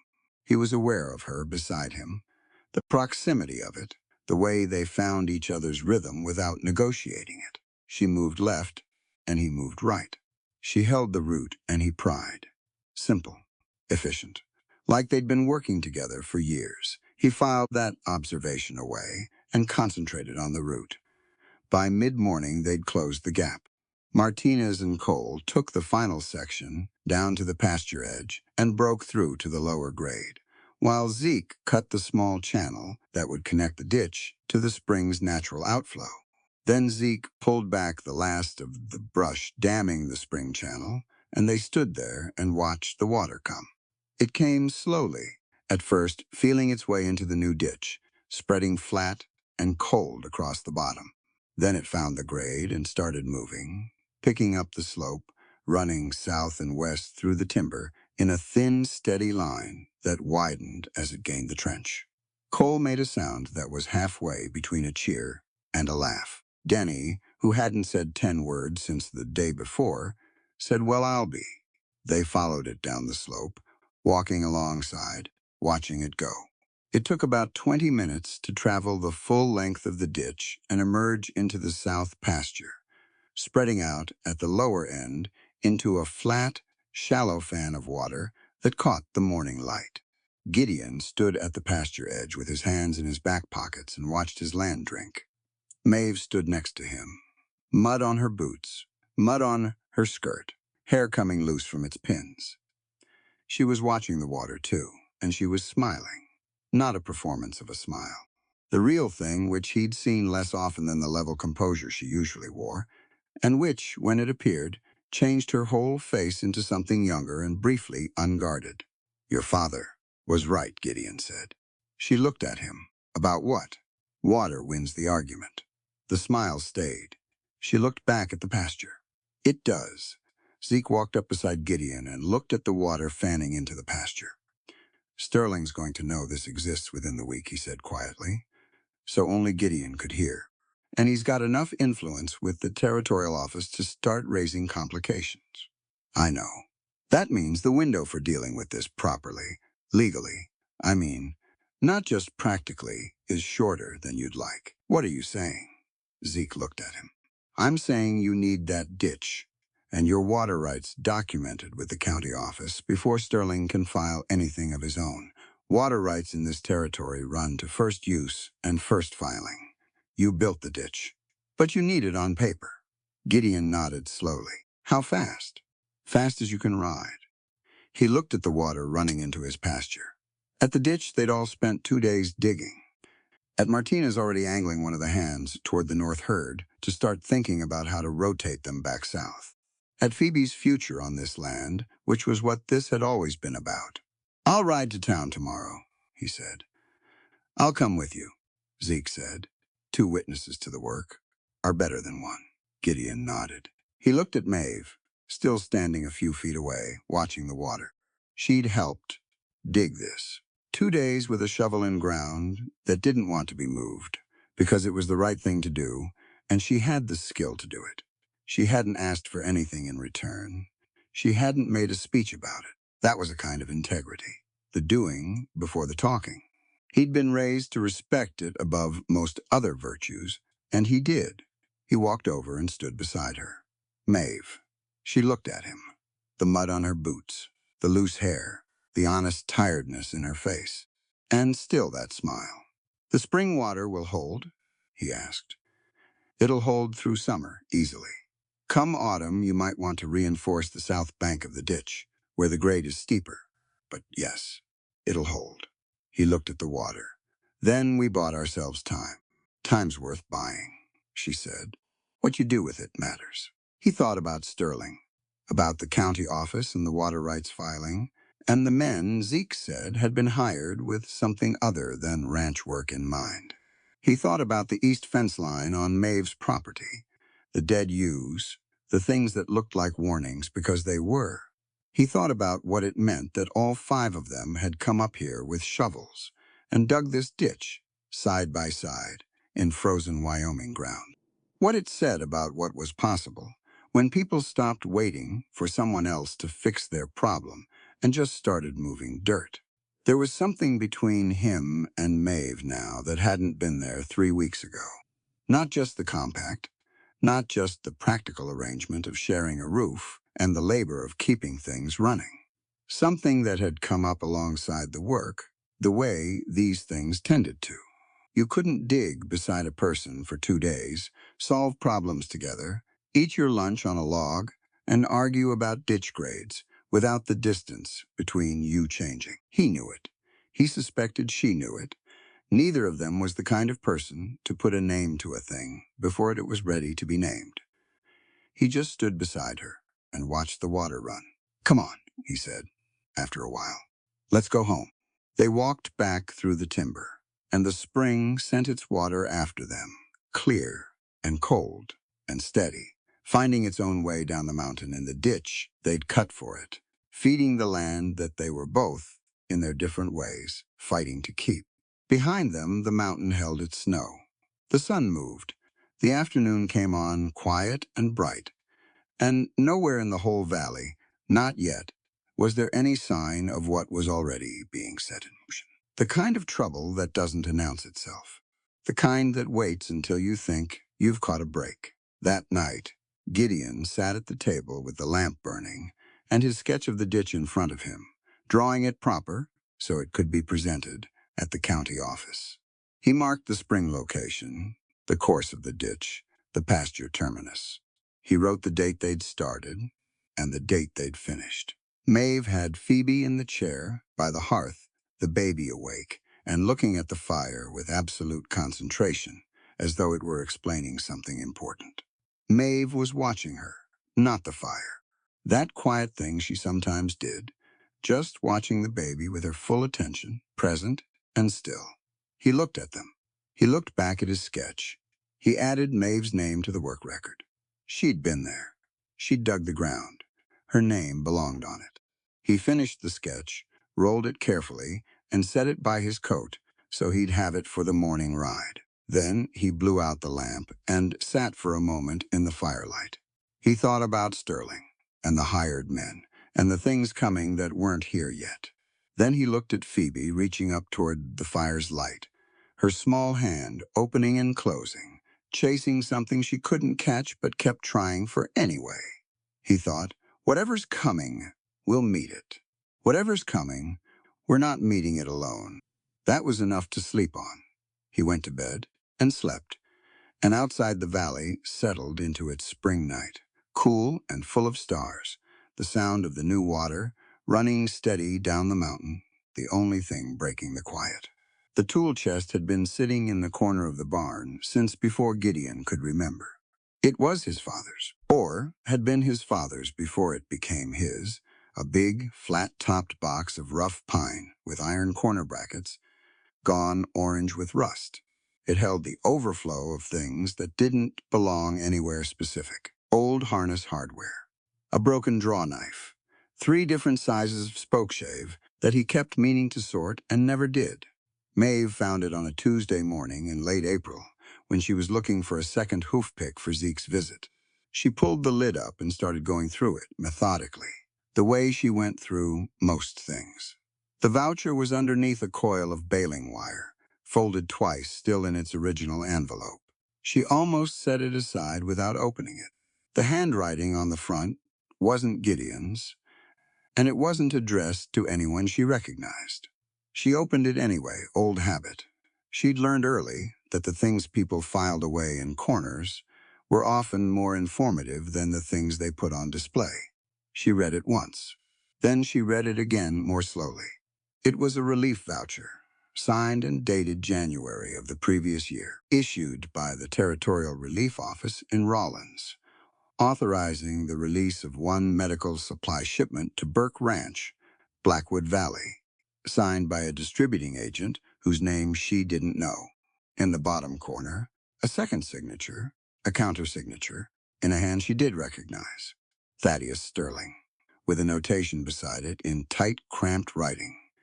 She stood there in the barn with the voucher in both hands and read that notation 3 times, rerouted per arrangement. Emergency allocation redirected from Valley Settlement to Burke Ranch, per donor preference. See attached ledger? She looked in the envelope. The ledger page was there, folded small. She unfolded it. It was a partial record of transactions, Sterling's name at the top. A list of dates in January. The Valley medical shipment, itemized. Medicines, bandages, fever reducers, everything that had been supposed to come through during the blockade, everything that had not arrived, and a line at the bottom. Redirected to Burke Ranch. Favor extended. Account noted. She stood very still. Outside the barn, the morning was bright and ordinary.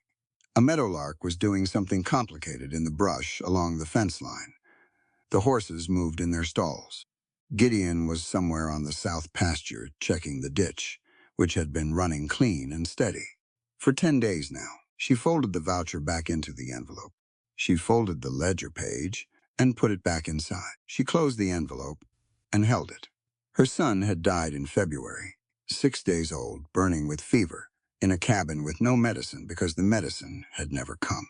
She'd been told the blockade was the reason: weather, impassable roads, supply chain failure. Everyone in the valley had been told the same thing. The blockade had been real. The roads had been impassable. But the medicine had arrived in the valley. It had been redirected away from the immigrant settlement to a ranch whose owner apparently had no idea it was coming, whose owner had filed no request, whose owner had done nothing wrong. Sterling had used Gideon Burke as cover, had routed a favor through him, a favor Gideon never asked for and likely never knew about. And the cost of that favor had been paid by people who had nothing to do with it. She had paid it. Her son had paid it. She walked out of the barn into the morning sun and stood in the yard and breathed. She didn't go looking for Gideon immediately. She wasn't ready for that conversation yet, and she knew herself well enough to know that going into it, before she was ready, would make it worse. She needed to think first. That was how she'd survived most of the hard things in her life. Think it through. Understand it completely. Then speak. She went through the morning's work. Fed the chickens, started the bread. Changed Phoebe, who was awake and vocal about her opinions on the subject of being changed. And then fed her and held her for a while in the chair by the window, watching the yard. Phoebe was almost 2 months old now. She had weight to her that she hadn't had before. Real infant weight, the satisfying solidness of a baby who was thriving. She'd started making sounds that weren't just hunger or protest. Little experimental noises, trying out the range of what her voice could do. Maeve watched her and tried to keep her breathing even. The anger was there. She wasn't going to pretend it wasn't. It had been there since January, shapeless and without a clear target, because she hadn't known who to point it at. She'd pointed it at the weather, at the territorial office, at the general indifference of the world to people like her. Now it had a name on it and a signature, and that was almost worse. A named thing demanded to be dealt with. But underneath the anger was something more complicated. Gideon hadn't known. She was nearly certain of that. She'd lived in this cabin with him for almost 2 months, and she knew how he operated. He didn't deal in shadows. He didn't accumulate favors from men like Sterling. The voucher was uncashed, still in the envelope, buried in a tool chest he clearly hadn't opened in years. He hadn't received a shipment and felt guilty about it. He'd received nothing and known nothing.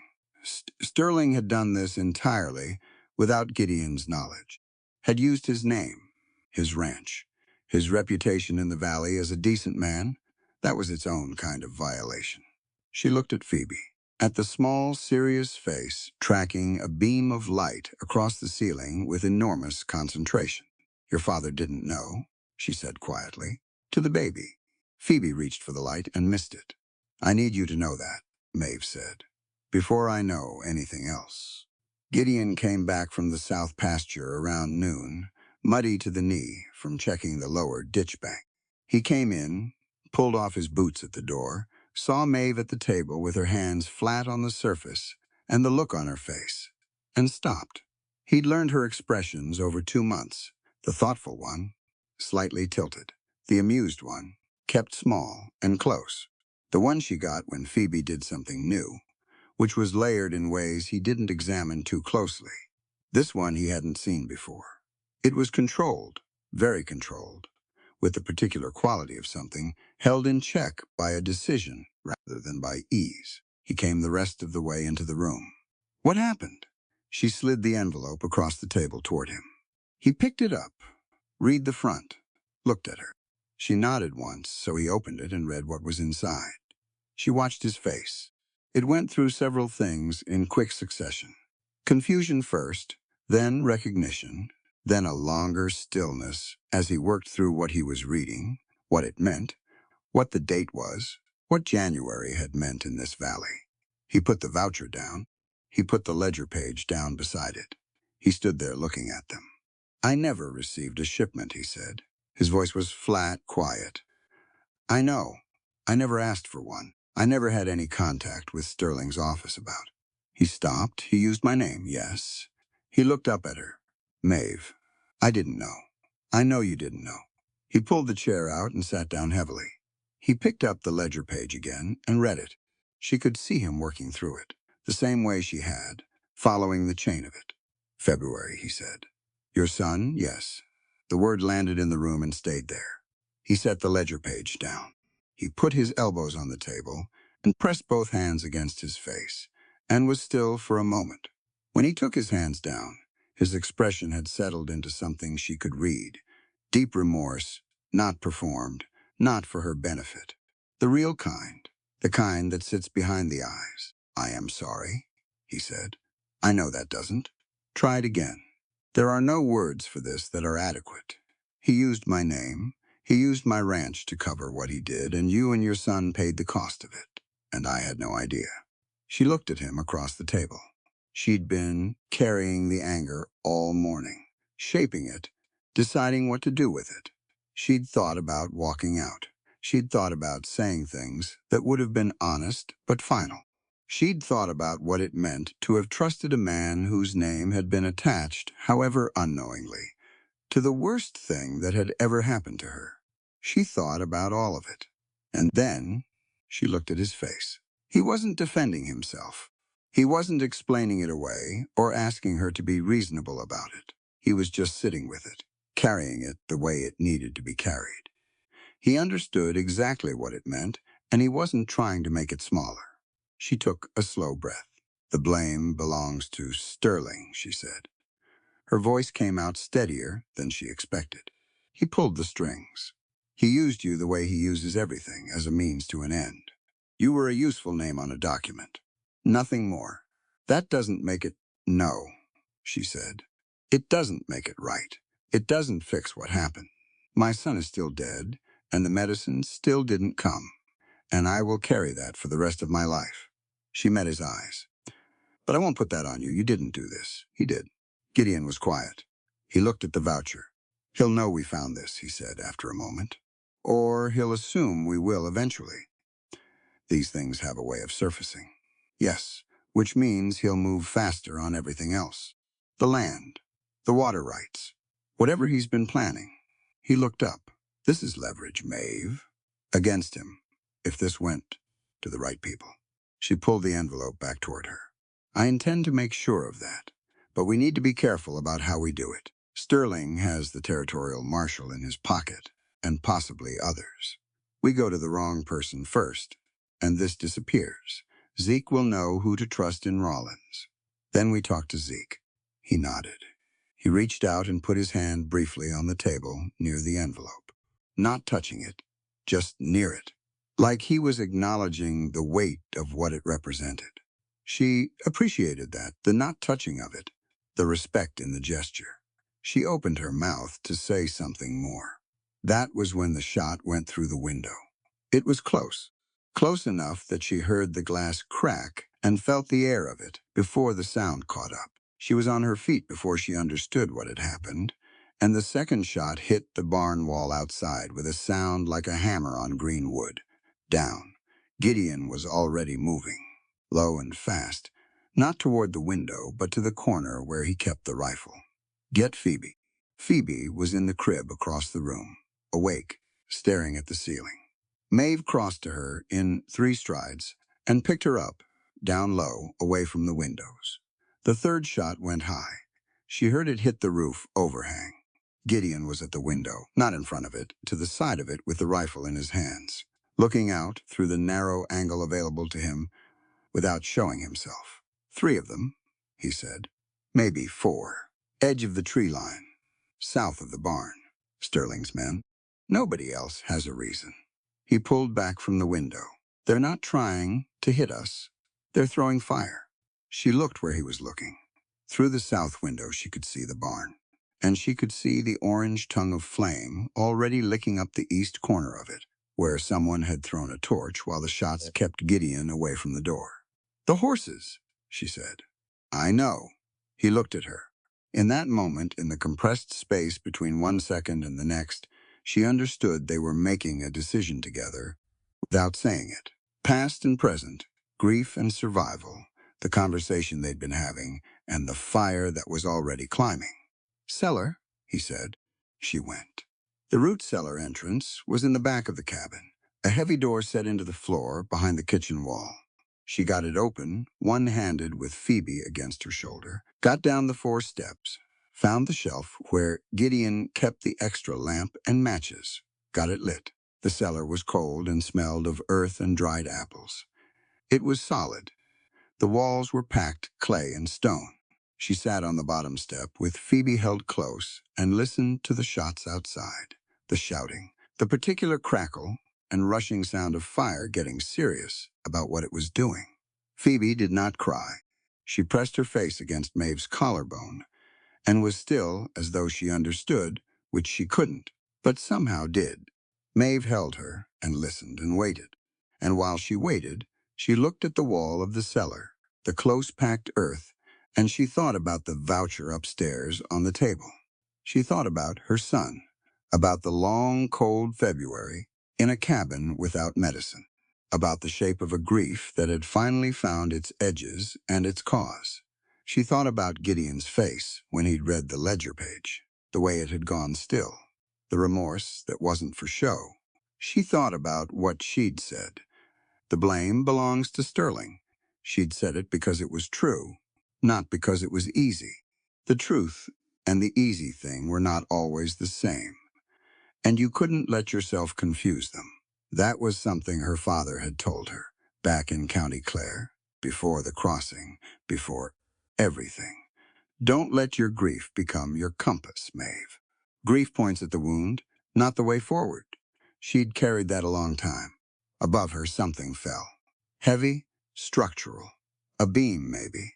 Then Gideon's voice outside, shouting something to someone. Then Zeke's voice answering, which meant Zeke had somehow gotten there, or had been close enough to hear. She stayed where she was. She did her job. She kept Phoebe safe in the cellar, and she kept the lamp burning, and she waited. The shooting stopped after about 10 minutes.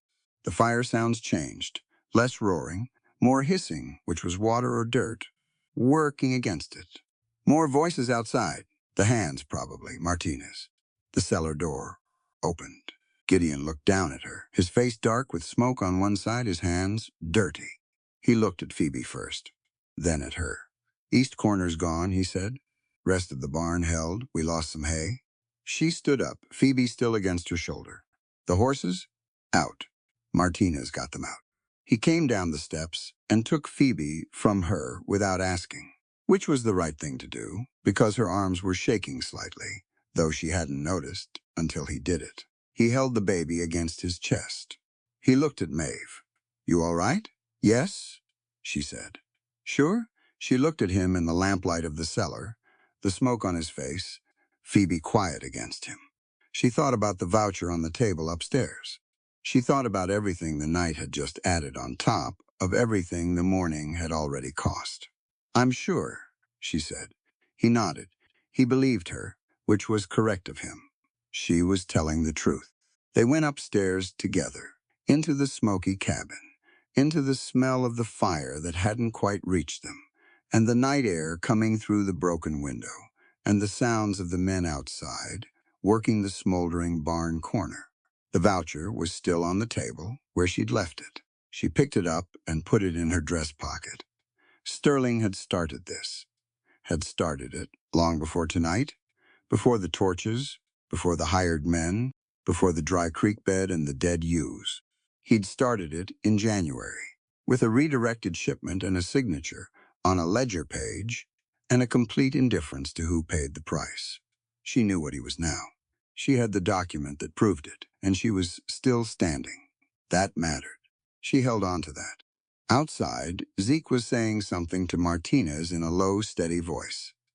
The horses were moving, unsettled. The particular noise of animals that have been frightened and haven't quite decided it's over. The stars were out above the valley, the same as they always were, indifferent and beautiful. Gideon came to stand beside her at the broken window, Phoebe still against his shoulder, and they both looked out at what was left of the barn's east corner, the black and smoking ruin of it against the night sky. We're going to have to deal with this properly, he said. Not just survive it. Deal with it. I know, she said. That voucher changes things.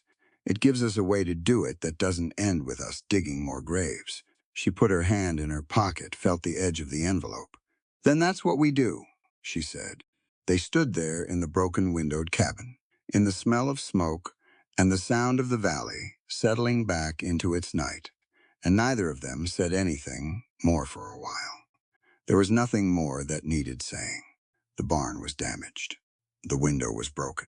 The man responsible was still out there, somewhere in the dark, calculating his next move, but the voucher was in her pocket.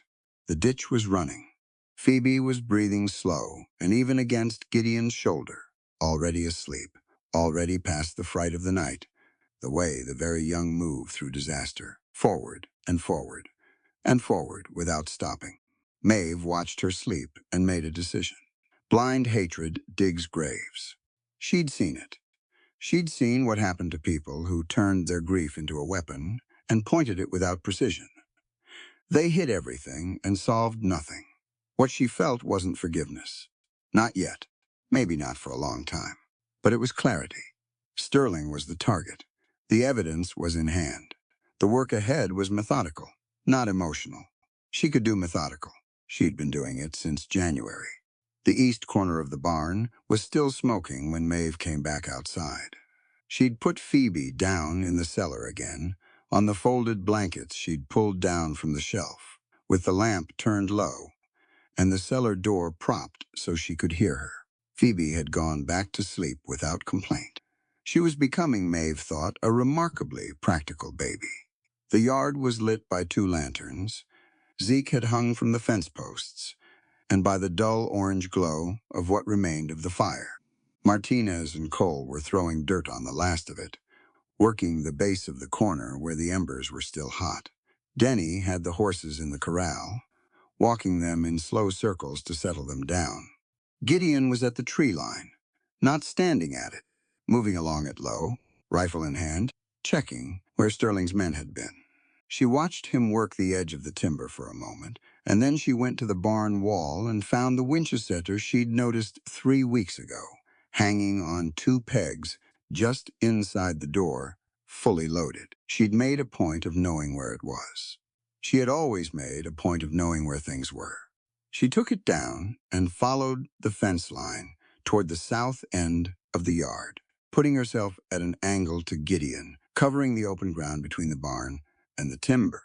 Zeke saw her. He looked at the rifle. He looked at her face.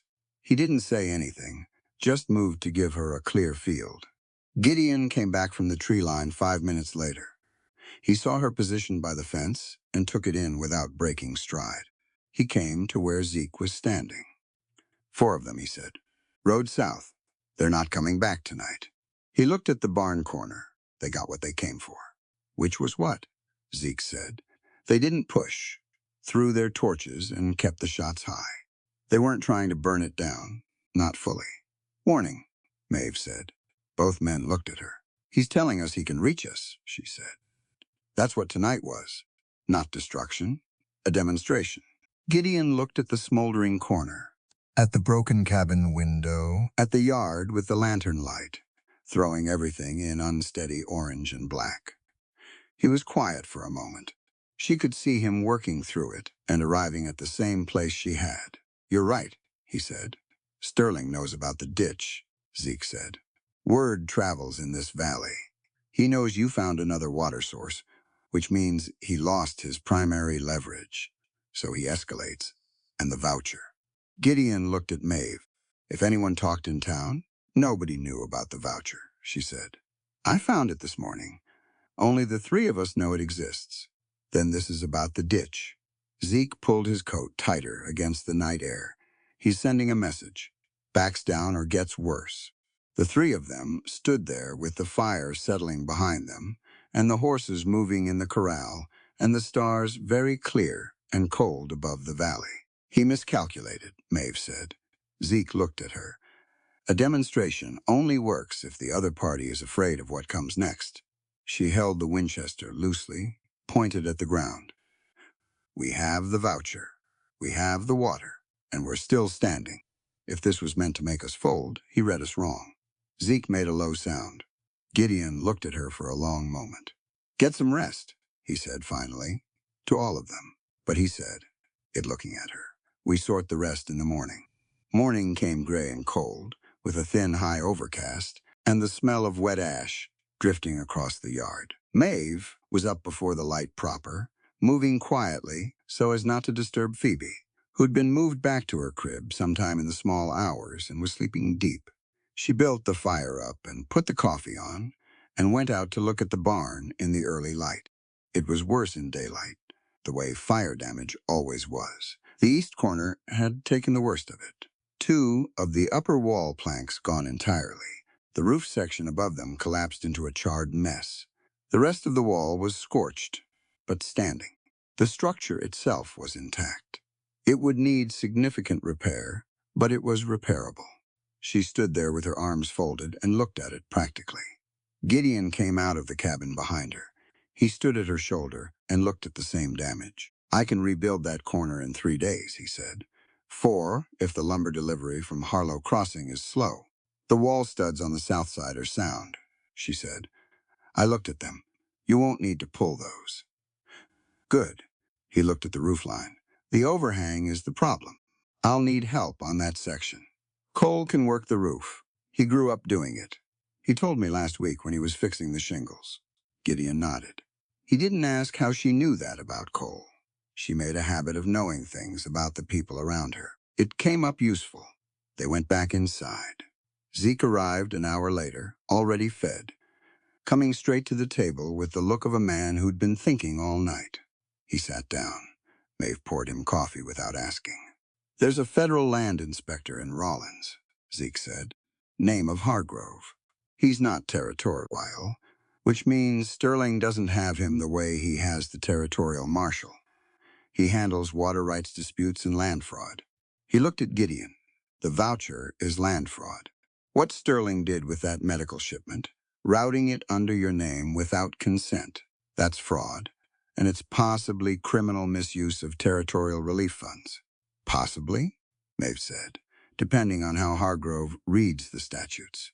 But the ledger notation is clear. Sterling's signature is on it. He didn't even try to hide it well because he didn't think anyone would find it. Zeke turned his coffee mug in his hands. He thought you'd never dig through that tool chest. He thought, wrong, she said. Yes, he did. Zeke looked at them both. I want to ride to Rollins. Today, if we can manage it. Get those documents in front of Hargrove before Sterling makes another move. The barn, Gideon said. Martinez can supervise the repair. He knows what needs doing. Zeke leaned forward. Gideon, if Sterling moves on the water rights through the territorial office before we get those documents filed, we lose the legal ground. He's got people in that office. We need to move faster than him. Gideon was quiet. He looked at the table, then at Maeve. She'd been thinking about the same calculation all morning. The barn mattered. The water rights mattered more. Sterling had shown them last night that he was willing to escalate, which meant the window for a legal resolution was shorter than any of them wanted. Go, she said. Both of you. I'll manage things here. Gideon looked at her. Sterling's men may come back, she said. Yes, I'm aware. She met his eyes. I have the Winchester, I have Martinez, and I know how to use the first and trust the second. The barn can be supervised. Phoebe will be fine. She paused. The one thing that ends this properly is those documents in front of the right man. Go do that. A short silence. She's not wrong, Zeke said. Gideon stood. He looked at the barn through the window, then at Maeve, and she could see him weighing it. He was a man who didn't leave things he was responsible for. She understood that about him. She also understood that sometimes the responsible thing was to go. 2 days, he said. We'll ride hard. Get there tonight.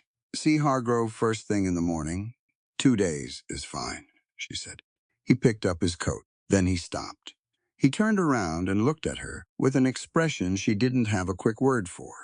It was serious and direct, and there was something behind it she wasn't going to examine right now, in the middle of all this. Don't open the door for strangers, he said. She looked at him steadily. I never have. He almost smiled. Then he put his coat on and went to saddle the horses. The day settled into work, which was the best thing for it. Martinez took Cole and Denny to the barn, and they started pulling the damaged sections while Maeve cleared the yard of debris from the night before. She worked methodically, gathering the scorched wood and the broken glass from the cabin window, stacking what could be salvaged and pitching what couldn't. She pulled the window frame out with a pry bar and measured it for replacement. She had Phoebe in the sling against her chest while she worked, which earned her a look from Cole that she pretended not to notice. She'd been carrying Phoebe in the sling for weeks. The baby slept through hammering, apparently, which said something about her character. By mid-afternoon, the damaged corner of the barn was fully stripped back to the sound studs. Martinez had done good work, she could see, cutting back to solid wood without taking more than necessary. He was economical with a saw, didn't waste material. She approved of that.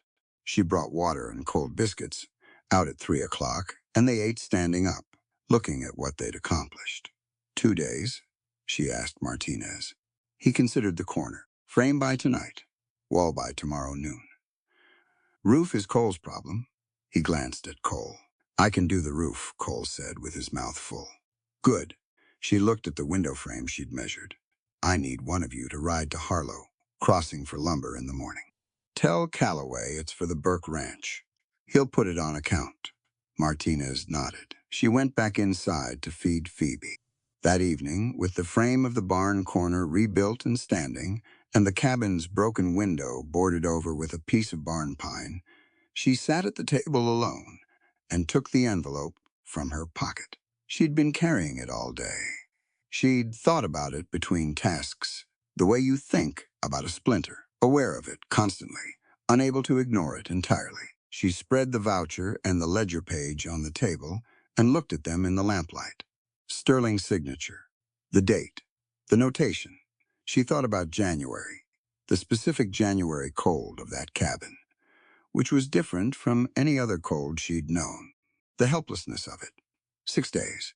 Her son had been 6 days old and burning with fever, and she had done everything she could think of. And it hadn't been enough. And later she'd told herself it might not have made a difference, even with medicine, which was the truth. But might not have was not the same as didn't.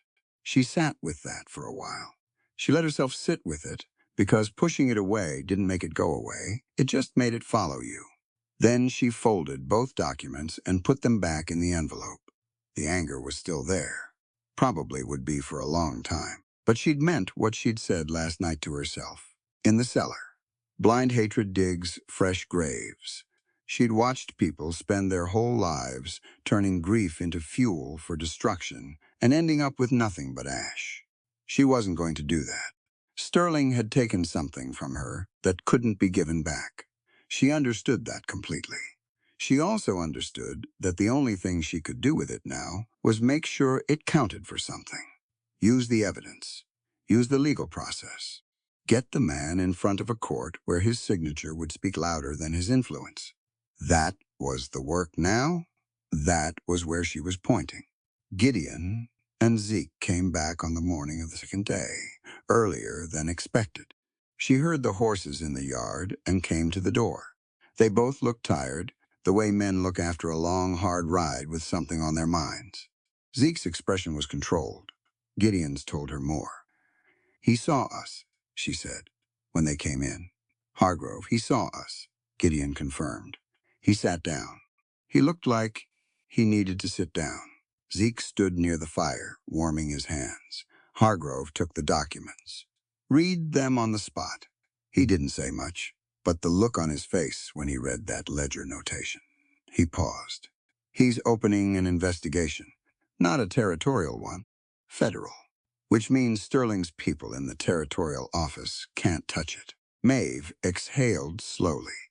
"He'll be careful," Zeke said. "He's a careful man. He's not going to move too fast and give Sterling room to have it thrown out on procedure. But he's moving." She nodded. "Good."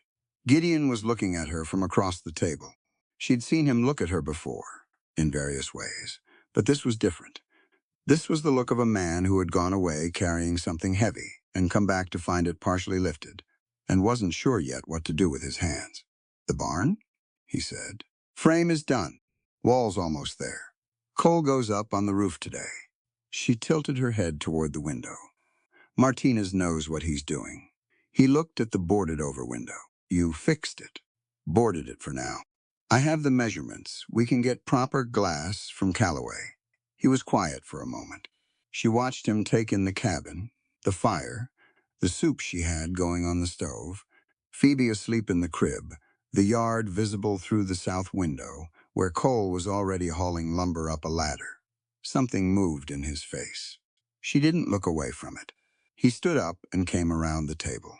He stopped about 2 feet from her, which was closer than he usually stood, and he looked at her directly. "I owe you an apology," he said. "You don't," she said. "We've been through. Let me finish." His voice was quiet, but firm. She closed her mouth. He looked at the floor for a moment, then back at her. "What was in that envelope? What Sterling did, using my name, my ranch, as cover for what he stole from your valley, from your family?" He stopped, steadied himself. "I know you told me the blame belongs to him. I know that's true, and I know you meant it." He met her eyes. "But I need you to know that I am sorry, that something carrying my name was used to cause that kind of harm. Even unknowing, even without my consent. It happened, and I'm sorry." She looked at him for a long moment. She thought about what it cost a man like Gideon Burke to kneel in that particular way. Not on his knees, literally, but in the way that mattered. He wasn't asking her to absolve him of something he'd done. He was asking her to let him share the weight of what had been done in his name, even though he hadn't done it. That was not a small thing. She reached out and put her hand on his arm, briefly, and said what was true. Blind hatred only digs fresh graves, she'd said.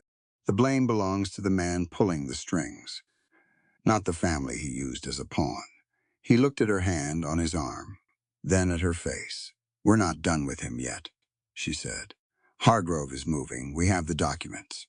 What Sterling did to my son and to this valley is going to be answered properly through the right channels, in a way that actually ends it.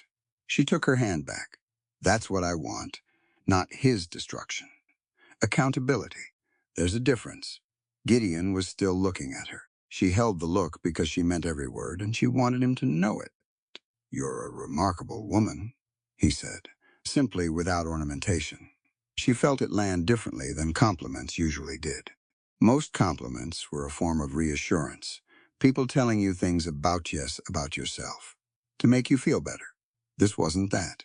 He was just telling her something true, the way he told her most things, because it was true and he thought she should know it. I'm a practical woman, she said. Those aren't mutually exclusive. Zeke, still standing by the fire, was making himself very busy looking at something outside the window. She noticed that, and found it quietly amusing. Gideon stepped back, giving them both room to breathe. He looked at the crib, at Phoebe, sleeping with one fist curled near her chin. She looks good, he said. She's gained nearly a pound this week, Maeve said. I think she's going to be tall. She's already long for her age. He crossed to the crib and stood over it the way he always did, with a stillness that was the opposite of distance. He was entirely present when he looked at his daughter. She'd noticed that from the first night. Come eat, she said. Both of you. There's soup, and it's hot, and you've ridden 2 days. Zeke turned from the window with the expression of a man who'd been waiting politely for exactly this invitation. He sat down without ceremony. Gideon came to the table. She set the bowls down and sat across from him. Between them, the lamp burned steadily. The fire held its warmth, and the sound of coal, working the barn roof, drifted in from outside, the easy rhythmic sound of work being done right. Outside the window, the valley was quiet. Sterling was still out there, and the territorial marshal he'd bought, and the hired men who'd thrown torches in the night. None of that had resolved. A federal investigation was not the same as justice delivered, but the documents were in Hargrove's hands. The ditch was running. The barn was being rebuilt. And the 3 people at this table understood something that Sterling, for all his land and influence and pocket-bought authority, had apparently failed to grasp. You couldn't run people off their ground just by making things hard. Some people were built for hard. Some people had been surviving hard their whole lives and had gotten very good at it. The frontier drew them or made them, and what it made was not easily broken. Sterling had demonstrated his reach. They demonstrated their staying power. The soup was hot. They ate. The morning moved on around them, ordinary and purposeful and very much alive. They came on a Wednesday. Maeve saw them first. She was in the kitchen garden, turning the soil in the bed she'd decided to plant with onions and late kale, when the sound of horses reached her from the road. Not one horse, several, moving at a deliberate pace, unhurried, the kind of pace that meant whoever was riding knew they'd be seen coming and didn't mind. She straightened and shaded her eyes. 4 riders. Thaddeus Sterling in front, in a coat that cost more than most families in this valley earned in a month. Beside him, a man she'd never seen, wearing a badge that caught the morning sun. 2 others behind, hands resting loose near their belts. She set her trowel down in the dirt. She walked to the cabin door and opened it without rushing. Gideon, she said. He was at the table, going over a survey map. He heard her voice and looked up. He read what was in her face and stood. By the time the riders pulled up in the yard, Gideon was at the door, and Maeve was 2 steps behind him, Phoebe in the sling against her chest. Sterling stopped his horse about 20 feet out. He had a face built for a courtroom, smooth and arranged, the kind of face that had practiced reasonable. For so long it had forgotten what genuine looked like. He surveyed the cabin, the rebuilt barn corner, the yard. His expression didn't shift. Burke, he said. Sterling. Gideon didn't move from the doorway. The man with the badge nudged his horse forward. He was thick through the neck, with a gray mustache and the flat eyes of a man who'd decided on things before he arrived. Marshal Day, Territorial Office. I've got paperwork for you, Burke. What kind of paperwork? Dade reached inside his coat and produced a folded document. Vagrancy notice, pertaining to an unlicensed individual residing on your property. He looked past Gideon to Maeve. Irish national. No certified homestead claim in the valley. No verified means of support. Maeve kept her hand still. She could feel Phoebe warm against her chest, asleep and unknowing. She has a homestead, Gideon said. North Ridge, registered in Harlow Crossing. That filing is under review, Sterling said. Pleasant as church on Sunday. Procedural irregularities. Until that's resolved, Miss O'Callahan doesn't have verified standing in this county. He tilted his head. She's also been the subject of some concern. A woman living unchaperoned with a widowed man. People talk. Gideon went very still. It was Maeve who spoke. People talk, she said, when someone pays them to. Sterling looked at her. For just a moment, something moved behind his polished expression, quick and cold, and then it was gone. Ma'am, don't, she said. She stepped forward to stand beside Gideon. You redirected that medical shipment. January of last year, your signature is on the ledger. The federal inspector in Rollins has that document now and has had it for 11 days. She looked at him steadily. So whatever story you've come here to tell, understand that the man you'll be telling it to already knows the ending. Sterling's horse shifted under him. He brought it back with one hand, easy, not breaking her gaze. That's a serious accusation. It's a documented fact, she said. There's a difference, and you know it. A silence settled over the yard. The two men behind Sterling exchanged a look. Dade was watching Maeve with an expression that had moved slightly past the flat certainty he'd ridden in with. Sterling looked at Gideon. I'd encourage you to think carefully about the company you're keeping, Burke. This woman has made enemies in this valley. You mean she's made an enemy of you, Gideon said. That's a short list you're inflating. The vagrancy notice stands, Dade said, but there was less conviction in it than there'd been 60 seconds ago. File it, Gideon said, and when you do, make sure you note that the woman in question has an active homestead claim, a legitimate wool trading business with 2 mercantiles in this county, and has been residing here under a mutual labor agreement that is as legitimate as any contract in this territory. He paused, then explained to whoever reads it why Thaddeus Sterling has a personal interest in removing her. Sterling gathered his reins. His expression had settled into something that was still pleasant and had gone completely cold. There'll be a township assembly Friday, he said. I've already spoken to the county clerk. Any disputes about land claims and residency get aired in public, before the community. That's the process. Then we'll be there, Maeve said. He looked at her one more time. Then he turned his horse and rode out with his men behind him, Dade last, the badge glinting as he went. Maeve exhaled, slowly. Gideon stood beside her and watched them go until the road bend took them from sight. Then he turned and looked at her. You didn't have to step in, he said. I know. She looked down at Phoebe still asleep, but it needed saying, and I was the one it needed saying to. He looked at her for a moment. You said Hargroves had the documents 11 days. 11 days as of this morning. She turned back toward the cabin. Sterling knows the clock is running. Friday's assembly is his last real move before the federal investigation closes around him. He wants to discredit me publicly before that happens. Poison the well. Then we poison it first, Gideon said. She glanced at him over her shoulder. Or rather, he said, we tell the truth first. Same outcome. She almost smiled. Get Zeke. He was already reaching for his coat. Zeke came that afternoon and listened to all of it without comment until they were done. Then he turned his coffee mug on the table twice, the habit he had when he was sorting things out, and said, the assembly's public. Open to anyone in the county. Yes, Gideon said. which means every small farmer and homesteader in this valley has the right to speak. Provided they're willing, Maeve said. Zeke looked at her. Patterson's well went dry because of Sterling's work on the upper creek. The Marsh brothers lost 2 months of grazing when he bought out the south pasture access and put up the fence. Mrs. Hanson's been fighting a property line dispute with his land office for 14 months. He set his mug down. These people have been waiting for someone to go first. Maeve thought about that. She thought about the day at the Mercantile. Calloway's slow capitulation when Gideon had named the principal out loud. Sometimes a thing just needed to be said in public, squarely and without flinching, and the people who'd been waiting to agree finally had something to agree with. Then I'll go first, she said. Both men looked at her. It should be me, she said. Not because I want to.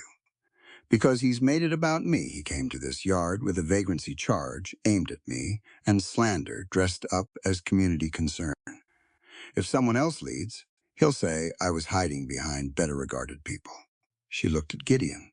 He'll try to anyway, but it'll ring hollow if I'm the one standing up. Zeke nodded slowly. She's right. Gideon looked at the table. He looked at Maeve. She could see him working through it.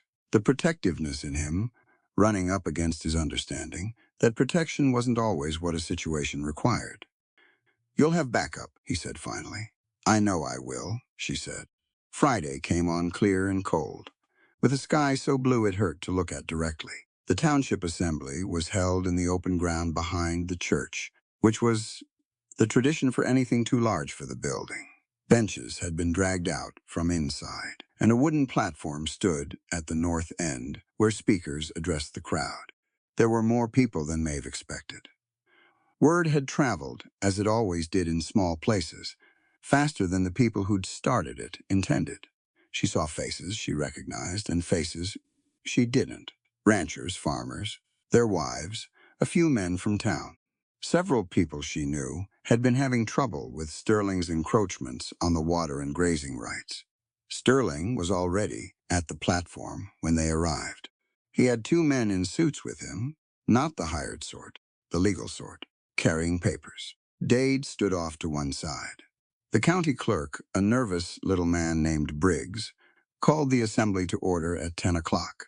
He read through the formal language with the energy of a man who deeply wished he was somewhere else. Sterling was called first. He spoke for about 8 minutes, and he was good at it. Maeve gave him that. He'd been doing this long enough to know how to sound reasonable while saying unreasonable things. He framed the vagrancy issue as a matter of community standards, not personal grievance. He mentioned Maeve's homestead filing in terms that raised doubt, without making claims directly. He spoke about the importance of proper land documentation and the need to protect the valley's established landholders. He never raised his voice. He never seemed angry. He looked like a concerned neighbor. Maeve stood at the edge of the crowd and listened to every word. When he finished, Briggs looked at his papers and called for any responses from the floor. Maeve walked forward. She heard the shift in the crowd. Not noise, not movement, just that change in attention when a room decides to watch something. She stepped up onto the platform and turned to face the assembly. There were perhaps 60 people there. She looked at them, not at Sterling, not at Dade, not at the clerks with their papers. She looked at the people. She took a breath. My name is Maeve O'Callahan, she said. Her voice carried without effort. She'd learned early that a voice that tried too hard sounded afraid. I'm a sheep homesteader on the north ridge of this valley. I've held that claim for 14 months, and I registered it properly with this county's land office on the day I arrived. Anyone who says otherwise is describing a process that was tampered with after the fact, and I'll put that in writing for any court that wants to see it. She paused. 60 people were quiet. I'm also the woman Mr. Sterling just described as a concern to this community. I'd like to address that directly, because I think this community deserves directness. She looked at the faces nearest her. I went to help a dying baby in a blizzard. I helped the child's father dig an irrigation ditch when a man with more money than conscience cut off his water supply. I have nursed that baby, kept that household, and worked that ranch with the same hands I've worked my own land with, under a fair and mutual agreement that harms no one. She let that sit for a moment. If that is what concerns Mr. Sterling, then his concern is about something other than community standards. She heard a low sound move through the crowd. Not agreement yet, but attention? Real attention. There's something else, she said. Something this valley has a right to know. She reached into her coat and drew out the envelope. She didn't open it yet. She held it up where people could see it. January of last year, during the mountain blockade, the Territorial Relief Office dispatched an emergency medical shipment to this valley. Medicines, wound supplies, fever reducers. People here were sick. Children were sick. Mrs. Boyle lost 3 fingers to an untreated infection.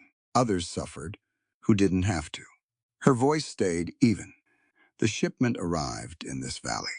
It was redirected, away from the immigrant settlement on this ridge, away from the families who needed it most, to a private ranch, under a name that family never authorized, as a favor that family never requested, in a transaction that benefited one man.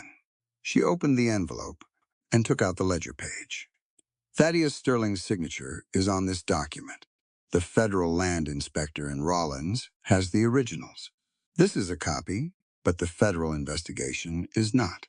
She looked at the crowd. My son was 6 days old when he died of fever that January. I cannot say medicine would have saved him. I don't know that. But the medicine that was meant for this valley was redirected by this man for his own purposes, without a thought for who paid the cost. The crowd was completely still. I am not here to demand vengeance, she said. I'm here because this valley deserves to make decisions with accurate information. Every family that has dealt with this man's water theft, his fence lines, his bought and paid for legal proceedings, every family that has been worn down and told it was just how things went. They deserve to know who has been doing it and why. She looked directly at Sterling for the first time. He was watching her with an expression that had gone absolutely blank. The pleasant mask was still there, but there was nothing behind it now. Just the blankness of a man watching a plan come apart. The railroad spur is coming, she said to the crowd.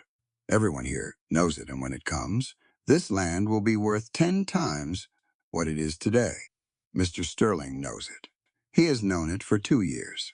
Everything he has done in this valley, every water right he has stolen, every property line he has pushed, every legal process he has corrupted, it has been aimed at owning this valley before the railroad arrives to make that ownership worth a fortune.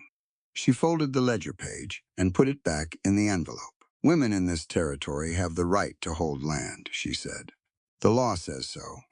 I am not a charity case, and I am not a liability.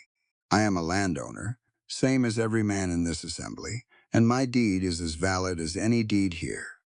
And my right to work my land and live in this valley is not subject to the approval of a man who has been systematically robbing that valley for his own gain.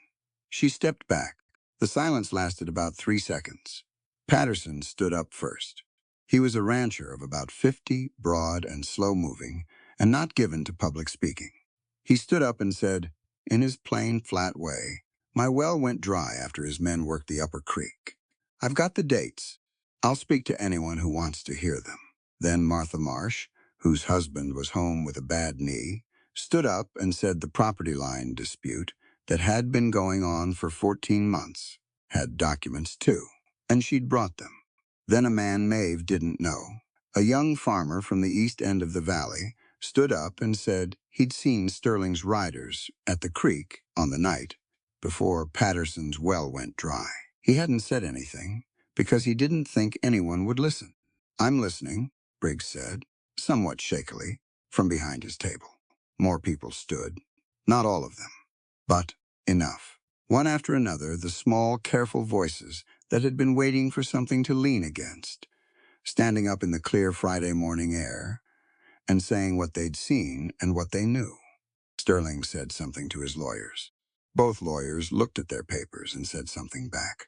Sterling's expression, that blank, pleasant mask, cracked slightly at the edges. Dade, the marshal, had moved away from Sterling's side. He was standing near the back now, closer to the crowd, with his arms at his sides and an expression that had shifted considerably since Wednesday morning. Gideon stood at Maeve's left, and Zeke was on her right, and neither of them said anything during any of it. They didn't need to.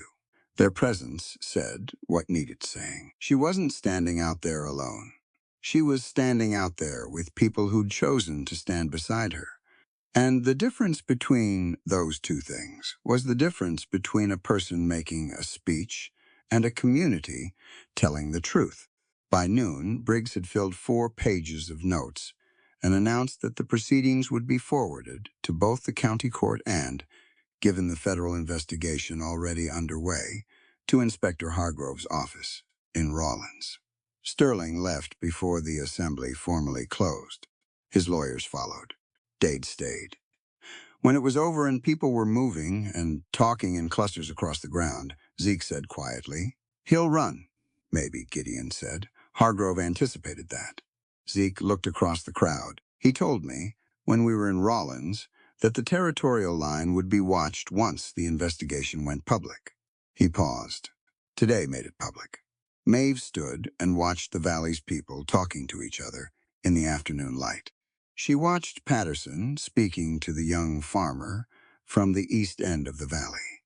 She watched Martha Marsh show her documents to Briggs, who was reading them with an expression of increasing concern. She watched 2 women she didn't know talking to each other with the energetic quality of people who have just discovered they've been having the same problem and never knew it. Gideon came to stand beside her. "You did that. They did that," she said. "I just went first." He looked at her. There was something in his face she'd been seeing more clearly in the past week. Something that didn't ask to be named, but was there all the same, steady and certain. "Ready to go home?" he said. She looked at the mountains at the valley's edge. White still at the peaks, but the lower slopes were green now. The real green of a Wyoming spring, finally deciding to commit. "Yes," she said. They rode home through the afternoon, the 3 of them, and the valley was quiet around them and very wide, and the sky above it was that deep, impossible blue that made everything below it look like it was being seen for the first time. Phoebe slept against Maeve's chest the whole ride, small and warm and entirely untroubled by what the day had held. The ranch came into view at the top of the last rise. The rebuilt barn corner caught the late light, the new wood not quite matching yet, still pale against the weathered gray of the rest, but solid and straight, and doing the work it was built to do.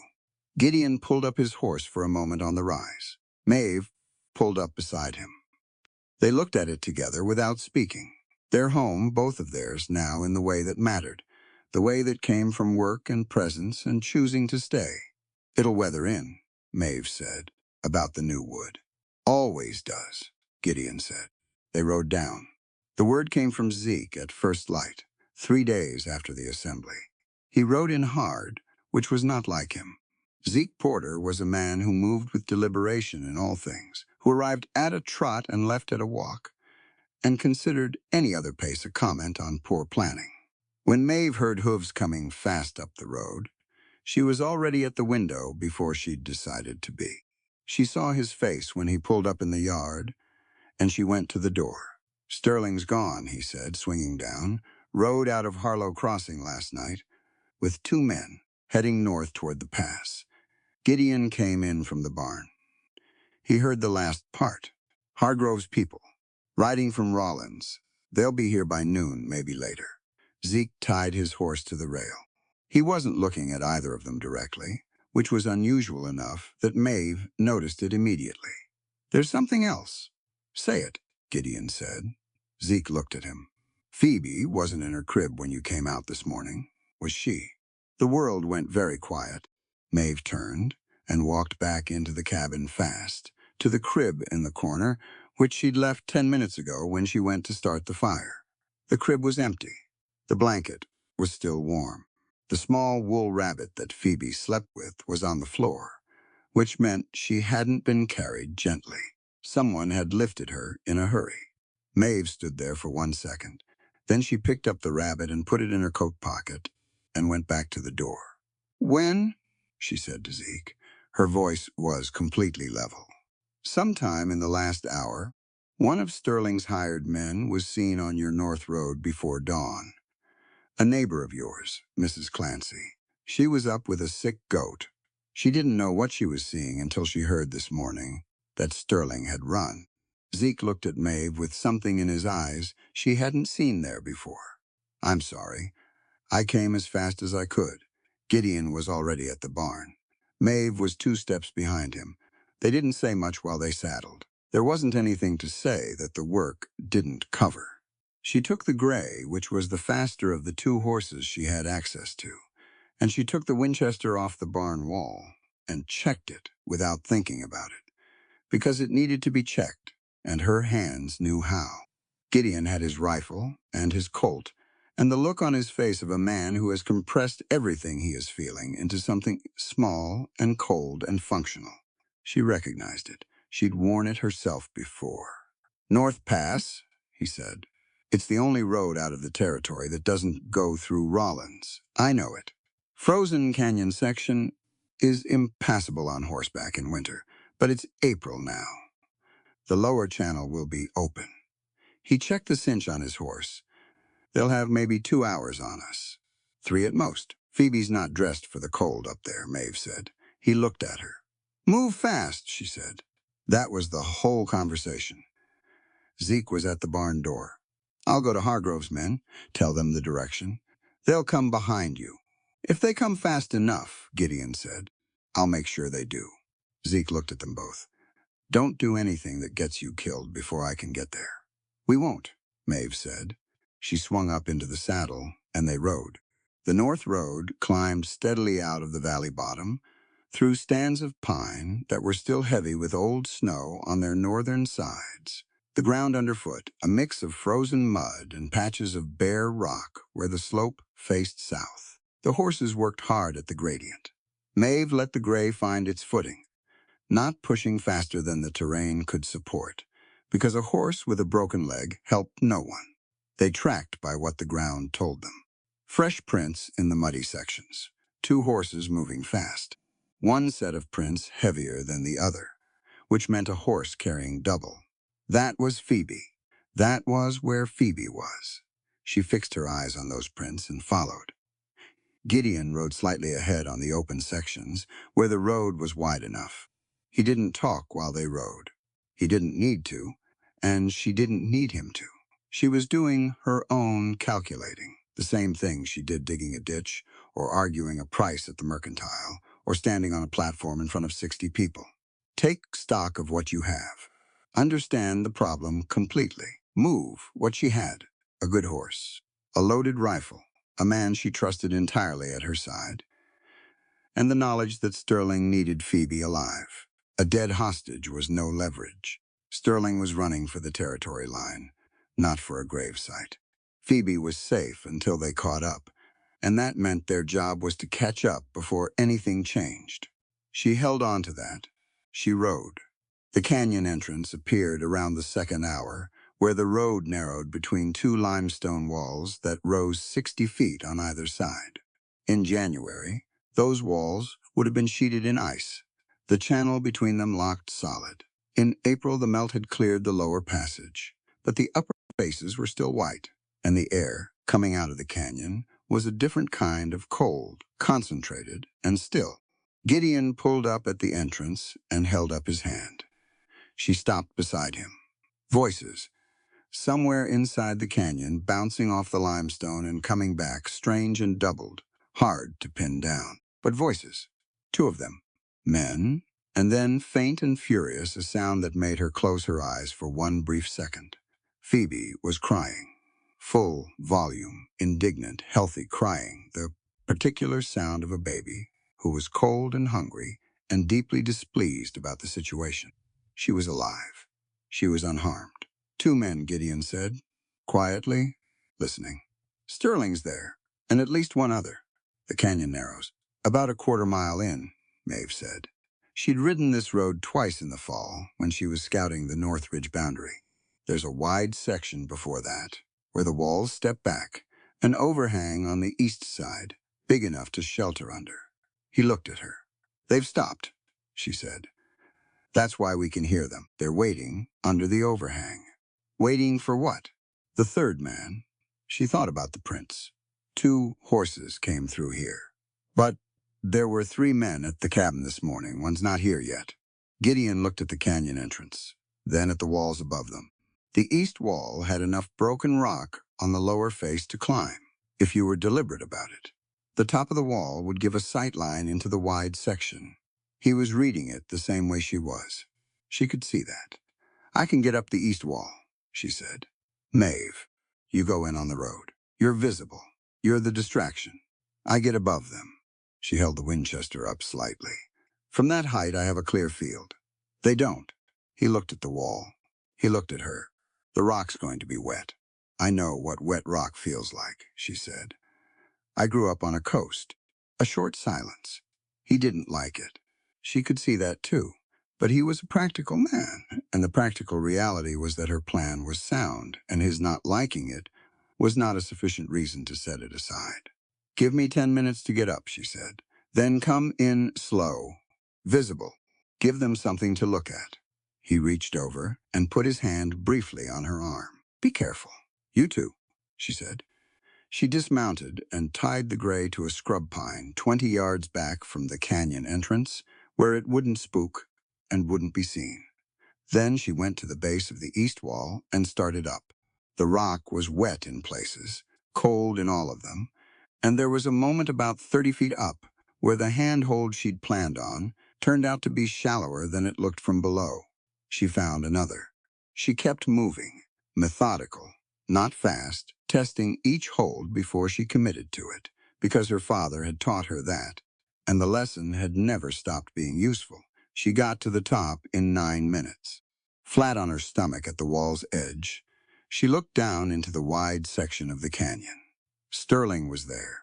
He was standing near his horse with the particular posture of a man who'd been very confident 4 days ago, and was now running out of road. His coat was still fine. He looked smaller than he had at the ranch. Men often did, away from their home ground and their bought support. The second man, one of the hired sort, was crouched near the far wall with his hand on his rifle, watching the canyon entrance. Phoebe was in a makeshift carry, wrapped in what looked like Sterling's coat, and slung across the man's horse in a way that made Maeve's jaw tighten. She was crying, steadily, and with commitment, and Sterling was looking at her the way people look at a problem they hadn't fully thought through. He'd taken a baby to use as leverage. Probably hadn't considered what a cold and hungry baby would actually involve in practice. Maeve settled the Winchester against her shoulder and waited. She heard Gideon's horse before she saw him. Slow hoofbeats on the canyon floor, unhurried. The sound of a man who knew where he was going and wasn't going to be rushed about it. The hired man stood up fast and brought his rifle around. "Stop there," he said. Gideon stopped his horse about 40 feet out from the wide section. He sat easy in the saddle and looked at the man. Then he looked at Sterling. "It's over, Sterling," he said. His voice went off the limestone walls and came back layered. "Hargrove's men are behind me. Maybe an hour out." Sterling said nothing. "The assembly testimony is already sworn and filed. The ledger page is in federal hands. There's no version of what happens next that goes well for you, and you know it." Gideon kept his sturs. "But there are versions that go worse. This is one of them." Sterling looked at Phoebe, red-faced and hollering on the horse beside him. "Let her go," Gideon said. "She's got nothing to do with this." "She's got everything to do with this," Sterling said. His voice had lost the pleasant arrangement it usually wore. What was underneath was not particularly surprising, just smaller and harder and more frightened. "You think I'm going to let a federal inspector roll over everything I've built in that valley because some Irish woman found a piece of paper?" "You built it on theft," Gideon said. "Tends to be unstable." "I built it on the way things work," Sterling said. "The way they've always worked. You move first, you move fast, You make sure the right people are paid, and the land ends up in the right hands. The right hands being yours, being someone who will actually develop it. Sterling's voice had gone tight. What do any of those farmers do with that land? Scratch at it, barely survive. When that railroad spur comes through, that valley needs men of capital to make something of it. Not Irish immigrants with sheep and widowed ranchers who can barely keep the water running. The hired man was still watching Gideon, rifle half raised. He hadn't looked up. That was the thing about men who were paid to watch a specific direction. They watched it. Maeve moved the rifle barrel 2 inches to the left and put it on the hired man's rifle.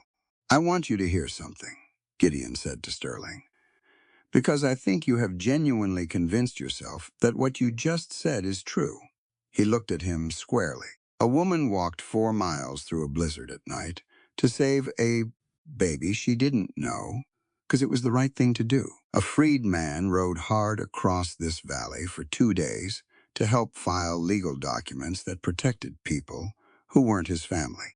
A group of ranchers and farmers who had every reason to keep their heads down stood up in public and told the truth anyway. He paused. That's what's in this valley, Sterling. That's what you've been trying to run off. And you couldn't do it because it turns out the people who work the land and rely on each other are considerably harder to move than you calculated. Sterling moved, not toward Gideon, toward Phoebe, reaching for her, and the hired man swung his rifle up, and that was the moment. Maeve fired, she hit the rifle, not the man.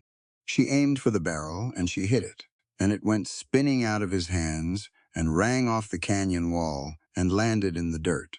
And the sound it made in that enclosed space was enormous, filling the whole canyon, bouncing until it became something abstract. The hired man looked at his hands. He looked up at the canyon wall.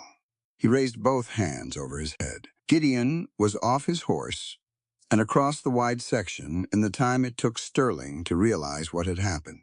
Sterling made a move for the horse, for Phoebe. But Gideon was already there, between him and the horse, and he put his hand flat on Sterling's chest and stopped him. Don't, he said. Sterling stopped. He looked at Gideon. He looked at the canyon wall above him, where the barrel of a Winchester was still pointed in his general direction. He looked at the hired man with his hands up. He looked at his 2 horses and the road out of the canyon behind him and the road back down into the valley in front of him, and all the geometry of it resolved into the same answer, no matter how he arranged it. He sat down on a rock. He put his face in his hands. Gideon stepped past him to the horse. He unwrapped Phoebe from Sterling's coat with careful hands, checking her while he did it, running a quick practiced look over her, the way he'd been doing since she was 6 weeks old, and every hour counted. She was cold and furious and completely unharmed. She grabbed his collar and yelled at him about everything that had happened to her in the last several hours. I know, he said. I've got you. You're all right, she yelled some more. He held her against his chest. Maeve came down the east wall faster than she'd gone up, because going down is always faster, and because she needed to get to that baby. She hit the canyon floor and came into the wide section, and Gideon turned and held Phoebe out to her. She took her and pulled her in, close, and stood there, with her eyes closed for a moment. Phoebe was warm now. She was still complaining, but it was moving toward the offended register rather than the frightened one. And there was a difference, and Maeve knew it. All right, she said. All right, I have you. You're safe. Phoebe grabbed a fistful of Maeve's hair and held on. The hired man hadn't moved. He was still standing with his hands up, watching Gideon with the expression of a professional who has correctly assessed that his professional situation has changed. Sit down, Gideon told him. Put your hands where I can see them. He sat down. Gideon picked up the man's rifle from the dirt. He checked it, cleared it, and set it against the canyon wall across the wide section out of reach. He looked at Sterling, still sitting on his rock with his face in his hands. Sterling, he said. Sterling looked up. You're going to ride back down this canyon with us, Gideon said. You're going to ride into Harlow Crossing. And you're going to stand in front of Hargrove's men, and you're going to answer for every piece of paper they put in front of you. He kept his voice even. That is how this ends. Not with you running, and not with anything else. With a court and a judge, and the law working the way it's supposed to. Sterling looked at him. Something moved in his face. Something that might have been relief underneath everything else. The relief of a man who has been running so long that stopping, even like this, is easier than continuing. I have money, Sterling said. I can. You can't, Gideon said. Not from where you're sitting. Sterling was quiet. This valley has had enough of what you can do, Maeve said. Sterling looked at her. She was holding Phoebe, who had settled somewhat, and was now watching Sterling with the focused, unsentimental assessment of a baby encountering a new and unimpressive thing. Sterling looked at the baby for a moment. The last of whatever had been holding his expression together let go. He nodded once. They rode out of the canyon an hour later, all of them, Gideon leading Sterling's horse by the rein, with the hired man's hands tied in front of him on the other horse. Maeve rode with Phoebe tucked inside her coat for warmth, the baby's face visible above the top button, watching the canyon walls go past with enormous interest. Zeke met them 2 miles down the north road, coming fast with 3 men, Maeve didn't know, who wore federal authority in their bearing and their badges. Zeke looked at the procession coming toward him, at Sterling on his led horse, at the hired man, tied, at Gideon, steady and unhurried, at Maeve with Phoebe visible above her coat. He looked at the baby last, and some tension that had been in him since first light that morning went out of his face all at once. She's fine, Maeve said, when they were close enough. Good, Zeke said. And then he didn't say anything else for a moment, because it was enough. The federal men took Sterling and the hired man without drama. One of them asked Gideon a series of practical questions about the canyon, the direction of approach, whether anyone had been injured, and wrote things in a small book. Gideon answered all of it directly and accurately. Then it was done. Sterling rode south between 2 federal men, and the north road was empty behind him. And the canyon sat there in the afternoon light the way it had always sat there, limestone and cold and indifferent to everything that had happened inside it. Zeke pulled up beside Maeve. She really all right? He said quietly. Maeve looked down at Phoebe. The baby had gotten hold of Maeve's coat button and was working on it with serious concentration. She's perfect, Maeve said. Zeke let out a slow breath. Then let's go home. They rode back through the afternoon, the 4 of them, through the pine stands, and down the long gradient into the valley. The light was going gold and low by the time the ranch came into view, throwing long shadows across the south pasture, where the ditch water was still running clean and steady from the mountain. Gideon pulled up at the top of the rise, the same place they'd pulled up the evening after the assembly, and looked at the ranch. Maeve pulled up beside him. The new barn corner caught the last of the light. The kitchen garden beds were showing green, early and tentative, the first real green of the season. Smoke came thin and pale from the chimney, which meant Martinez had kept the fire. The apple sapling they'd planted 2 weeks ago, against the south fence, was barely a stick, but it was standing. Phoebe had fallen asleep inside Maeve's coat, completely limp, entirely trusting, the sleep of a creature that had been frightened and retrieved and was now finished with the whole business. She's going to be furious when she wakes up and realizes she missed the ride home, Gideon said. Maeve looked down at the sleeping face. She'll have opinions about it. Loud ones. She always does. They sat there for a moment.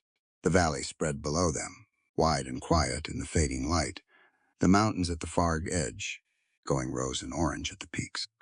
Somewhere on the ridge above them, a meadowlark was making its last statement of the day. It's over, Maeve said. Most of it, Gideon said. There'll be court proceedings. Testimony. I know. I mean tonight. Tonight it's over. He looked at her. The light was on the side of her face, and Phoebe was asleep against her chest, and she was looking at their home at the bottom of the slope with an expression he didn't try to read quickly because it deserved more time than that. Yeah, he said. Tonight it is. They rode down to the ranch, and Martinez came out of the barn when he heard them, and Cole was behind him. And both of them looked at Phoebe, and both of them let out a breath, and neither of them said much, because some things don't require much saying. Maeve took Phoebe inside and set the fire going properly and fed the baby, who woke up hungry and vocal and entirely herself. And outside Gideon was talking to Martinez in the low, steady way he had when there was work to account for. And Zeke was with them, and the ordinary sounds of the ranch at evening filled the yard the way they always did. Later, after Phoebe was down, and the cabin was warm, and the lamp was burning on the table, Maeve sat by the fire and held her hands out toward it. They were shaking slightly. She'd noticed that in the last few miles of the ride home, the body catches up eventually. You do the thing that needs doing, and afterward the body presents you with the bill. She let them shake. She didn't hide it. Gideon came inside. He saw her hands. He went and poured 2 cups of coffee and brought them over and sat down across from her and set one in front of her without comment. She picked it up and held it with both hands until they steadied. You made that shot from 60 feet up a wet wall, he said. 50, she said. I measured wrong on the way up. He almost smiled. You hit a rifle barrel at 50 feet, off a wet limestone wall. My father used to say that if you're going to learn to shoot well, because a rifle is not a bluff. She drank her coffee. He was right about most things. Gideon looked at his cup. She was never in real danger, Maeve said. Sterling needed her. That was the thing I kept coming back to on the ride up. He needed her alive and unharmed, because a harmed hostage is worthless. Once I fixed on that, the rest was just a problem to solve. You say that like it was simple. It wasn't simple, it was just clear. She looked at him. There's a difference. He nodded slowly. That's something worth knowing. Most things are, if you're paying attention. Outside, the valley was settling into its night. The spring dark came softer than the winter dark had, with more sound in it, the creek running, and the night birds starting up, and the small movements of the land coming back to life after months of cold. Phoebe breathed steadily from her crib. Sterling was somewhere on the South Road, with federal men on either side of him, heading toward Rollins and a court, and the accountability that Maeve had said was the right ending, and she still believed that. She believed it more now than she had standing on the platform at the assembly. It was one thing to say that justice was better than vengeance when the threat was still abstract. It meant more when you'd held the rifle and chosen. She had chosen. She'd aimed for the gun, not the man. She'd brought them out of the canyon intact, all of them, and handed it to the law to finish. Her father would have approved. She looked at the fire. Thank you, she said. Gideon looked at her. For what? For coming up that canyon road. Slow enough to give me time to get into position. She met his eyes. You could have rushed it. I know you wanted to. He was quiet for a moment. I trusted your plan. I know you did. That was the whole of it. She thought about the ditch and the root ball they'd worked out together without negotiating who pulled which end, and the way he'd stood to her left at the assembly without making a speech about standing there. The accumulated weight of small decisions, chosen the same way over and over until they built something you could rely on. That was trust, not declared, demonstrated. She looked at the fire. Get some sleep, she said. Tomorrow's going to be full. It will be, he agreed. He stood and went to check the windows and bank the fire the way he did every night. And Maeve sat a little longer, listening to Phoebe breathe, and the creek running outside, and the ordinary, irreplaceable sounds of a home that had held today and would hold tomorrow. She finished her coffee. She went to bed. The night settled around the Burke Ranch, quiet and certain, and for the first time in a long time, nothing in the dark was waiting to move against them. The valley healed slowly, the way valleys do after a hard thing passes through them. Sterling's trial date was set for late June in Rollins. Hargrove sent word that the ledger evidence was solid, the testimony from the assembly well documented, and the federal case was moving forward without complication. The territorial marshal, Dade, had quietly handed in his badge the week after the canyon. Nobody was surprised. Life at the Burke Ranch found its rhythm again. Maeve's sheep were brought down from the North Ridge to a section of the South pasture. Gideon fenced off for them, closer to the cabin, closer to the new water running steady from the mountain spring. It made practical sense. She told herself that every morning when she walked out to check on them. Phoebe was 3 months old now. She had opinions about everything. She had a voice that could fill a cabin and apparently had no intentions of keeping it to herself. She'd started tracking faces with a speed and focus that made Maeve laugh sometimes, just standing there, watching the baby watch the world with such complete seriousness. She was going to be a handful. Everyone agreed on this. Gideon had started something in the evenings.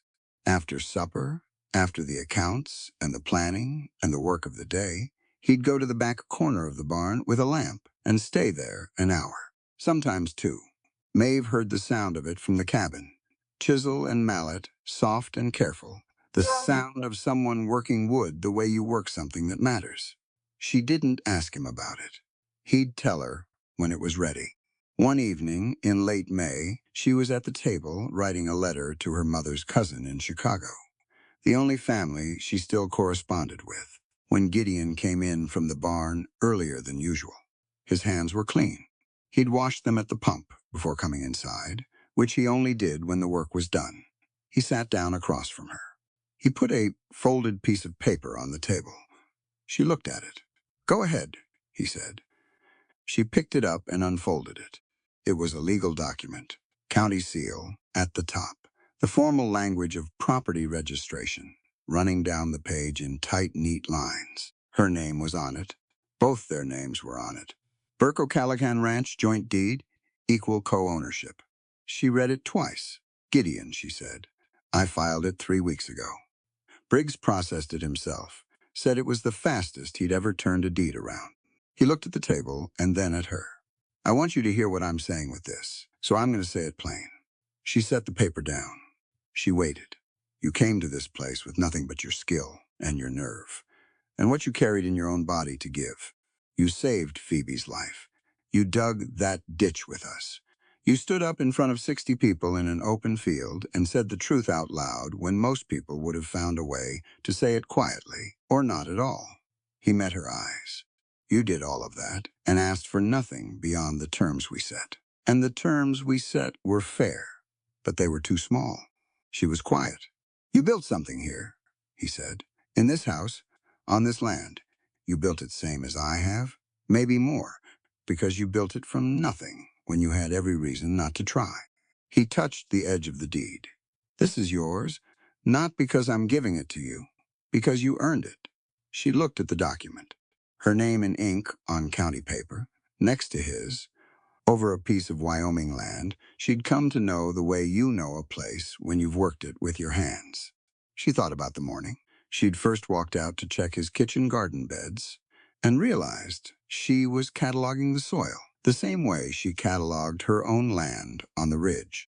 She thought about the evening she'd fixed the fence post by the garden and found herself thinking about where the gate should go for easier access in winter. She thought about all the small moments when she'd stopped thinking of this place as somewhere she was staying and started thinking of it as somewhere she was. "I want to show you something," Gideon said. He stood, and she followed him to the barn. He brought the lamp around the corner where he'd been working. The crib was there, walnut, dark and warm in the lamplight.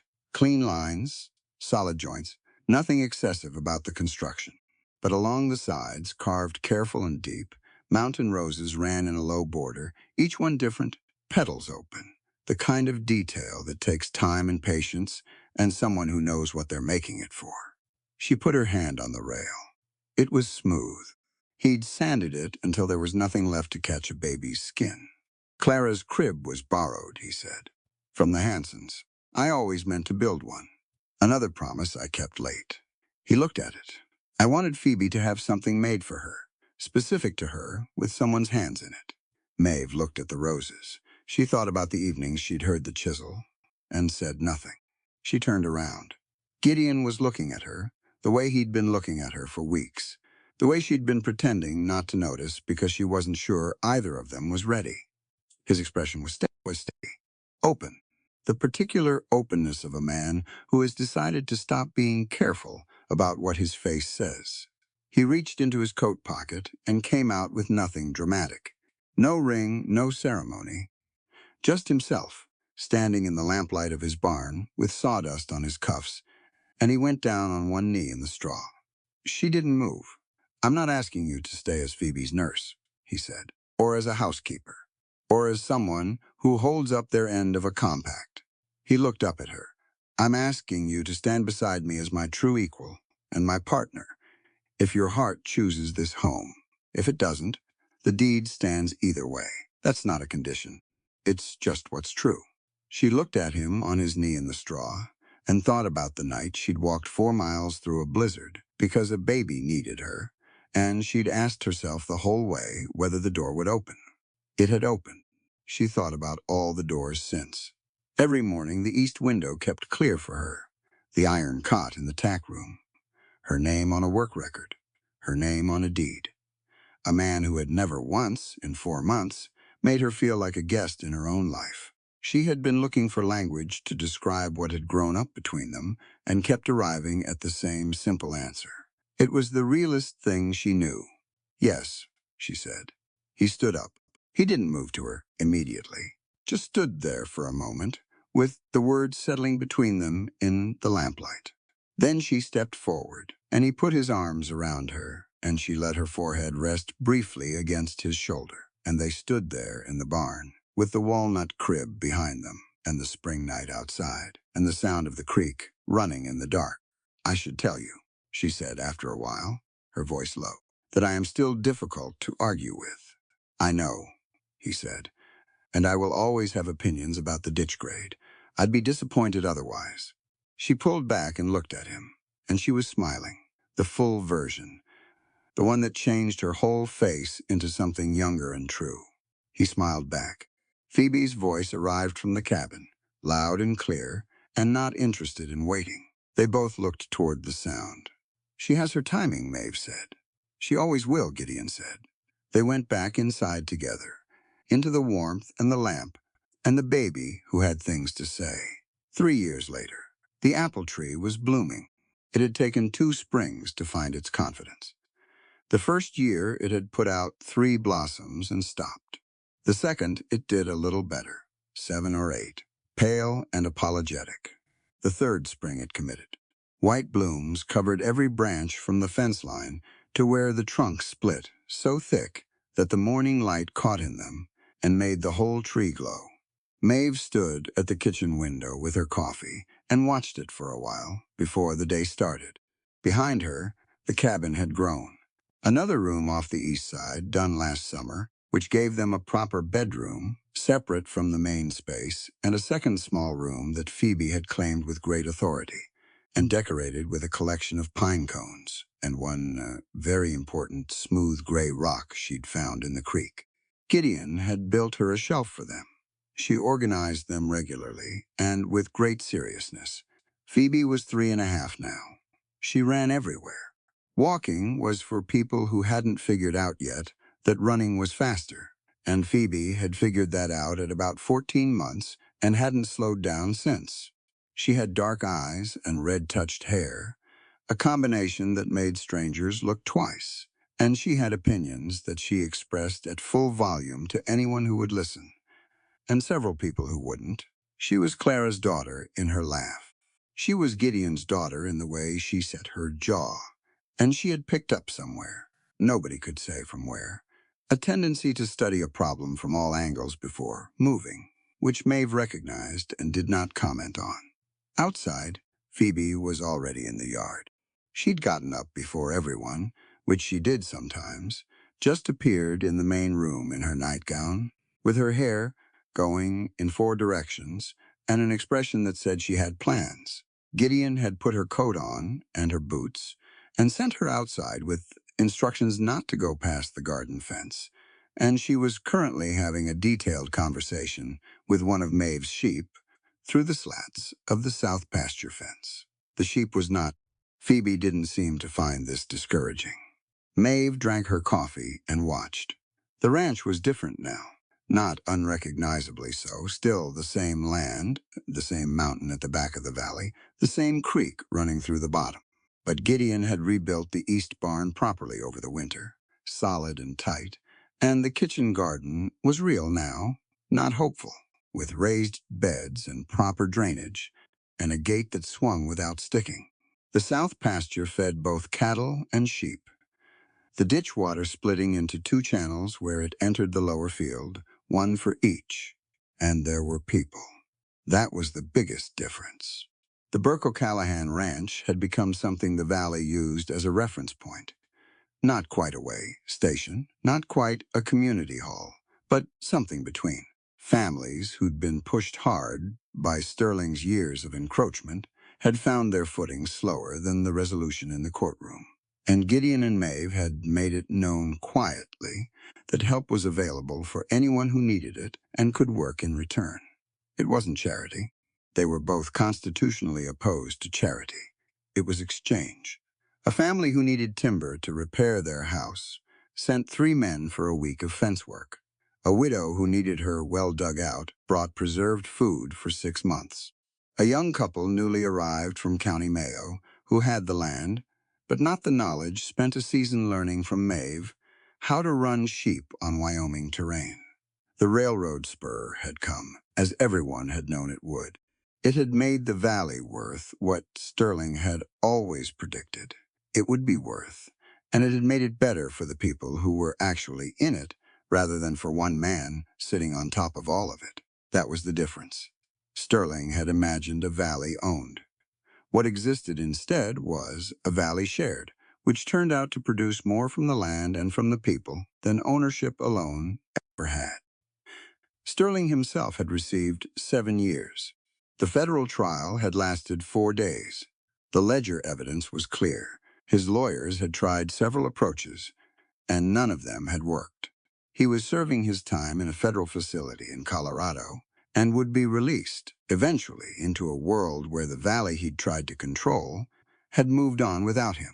Maeve had testified at the trial. She'd testified about January, and about her son, and about the redirected shipment. And she'd said it plainly, and without drama, and the courtroom had been very quiet while she spoke. Afterward, a woman she'd never met had stopped her in the corridor and squeezed her hand without saying anything. Some things don't require words. She had her son's name carved on the new gatepost. Ronan, small, just his name and the dates. 6 days. She'd asked Gideon to do it last spring, and he'd done it that same afternoon, careful as he'd been with the roses on Phoebe's crib. Maeve touched it sometimes when she came through the gate.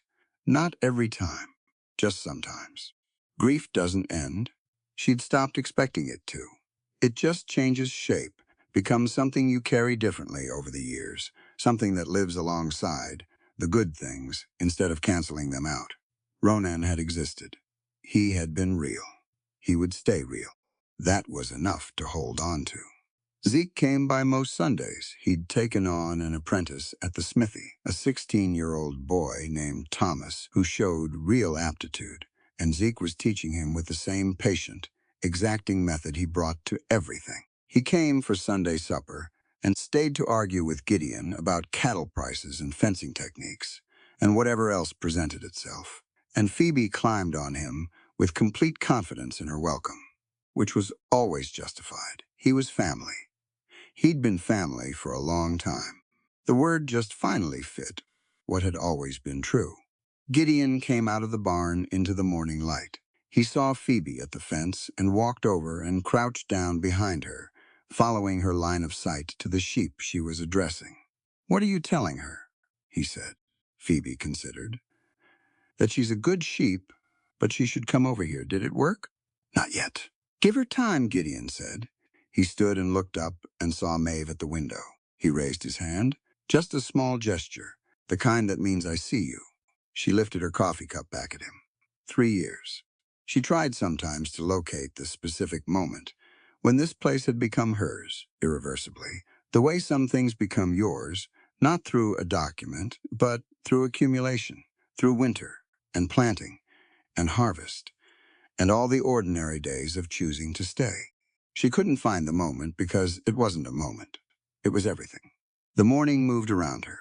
She finished her coffee and set the cup down and went to start breakfast, because Phoebe would be hungry in approximately 7 minutes and would make her feelings about this known at great length. Outside, the apple tree held its blossoms in the still morning air, white and abundant, opened all the way to the spring sun without reservation. The light was coming over the ridge, now the real morning light, turning the mountains gold at the peaks and working its way down the slopes toward the valley. Phoebe gave up on the sheep and turned and ran back toward the cabin, arms out, sure of her welcome, sure of the ground under her feet.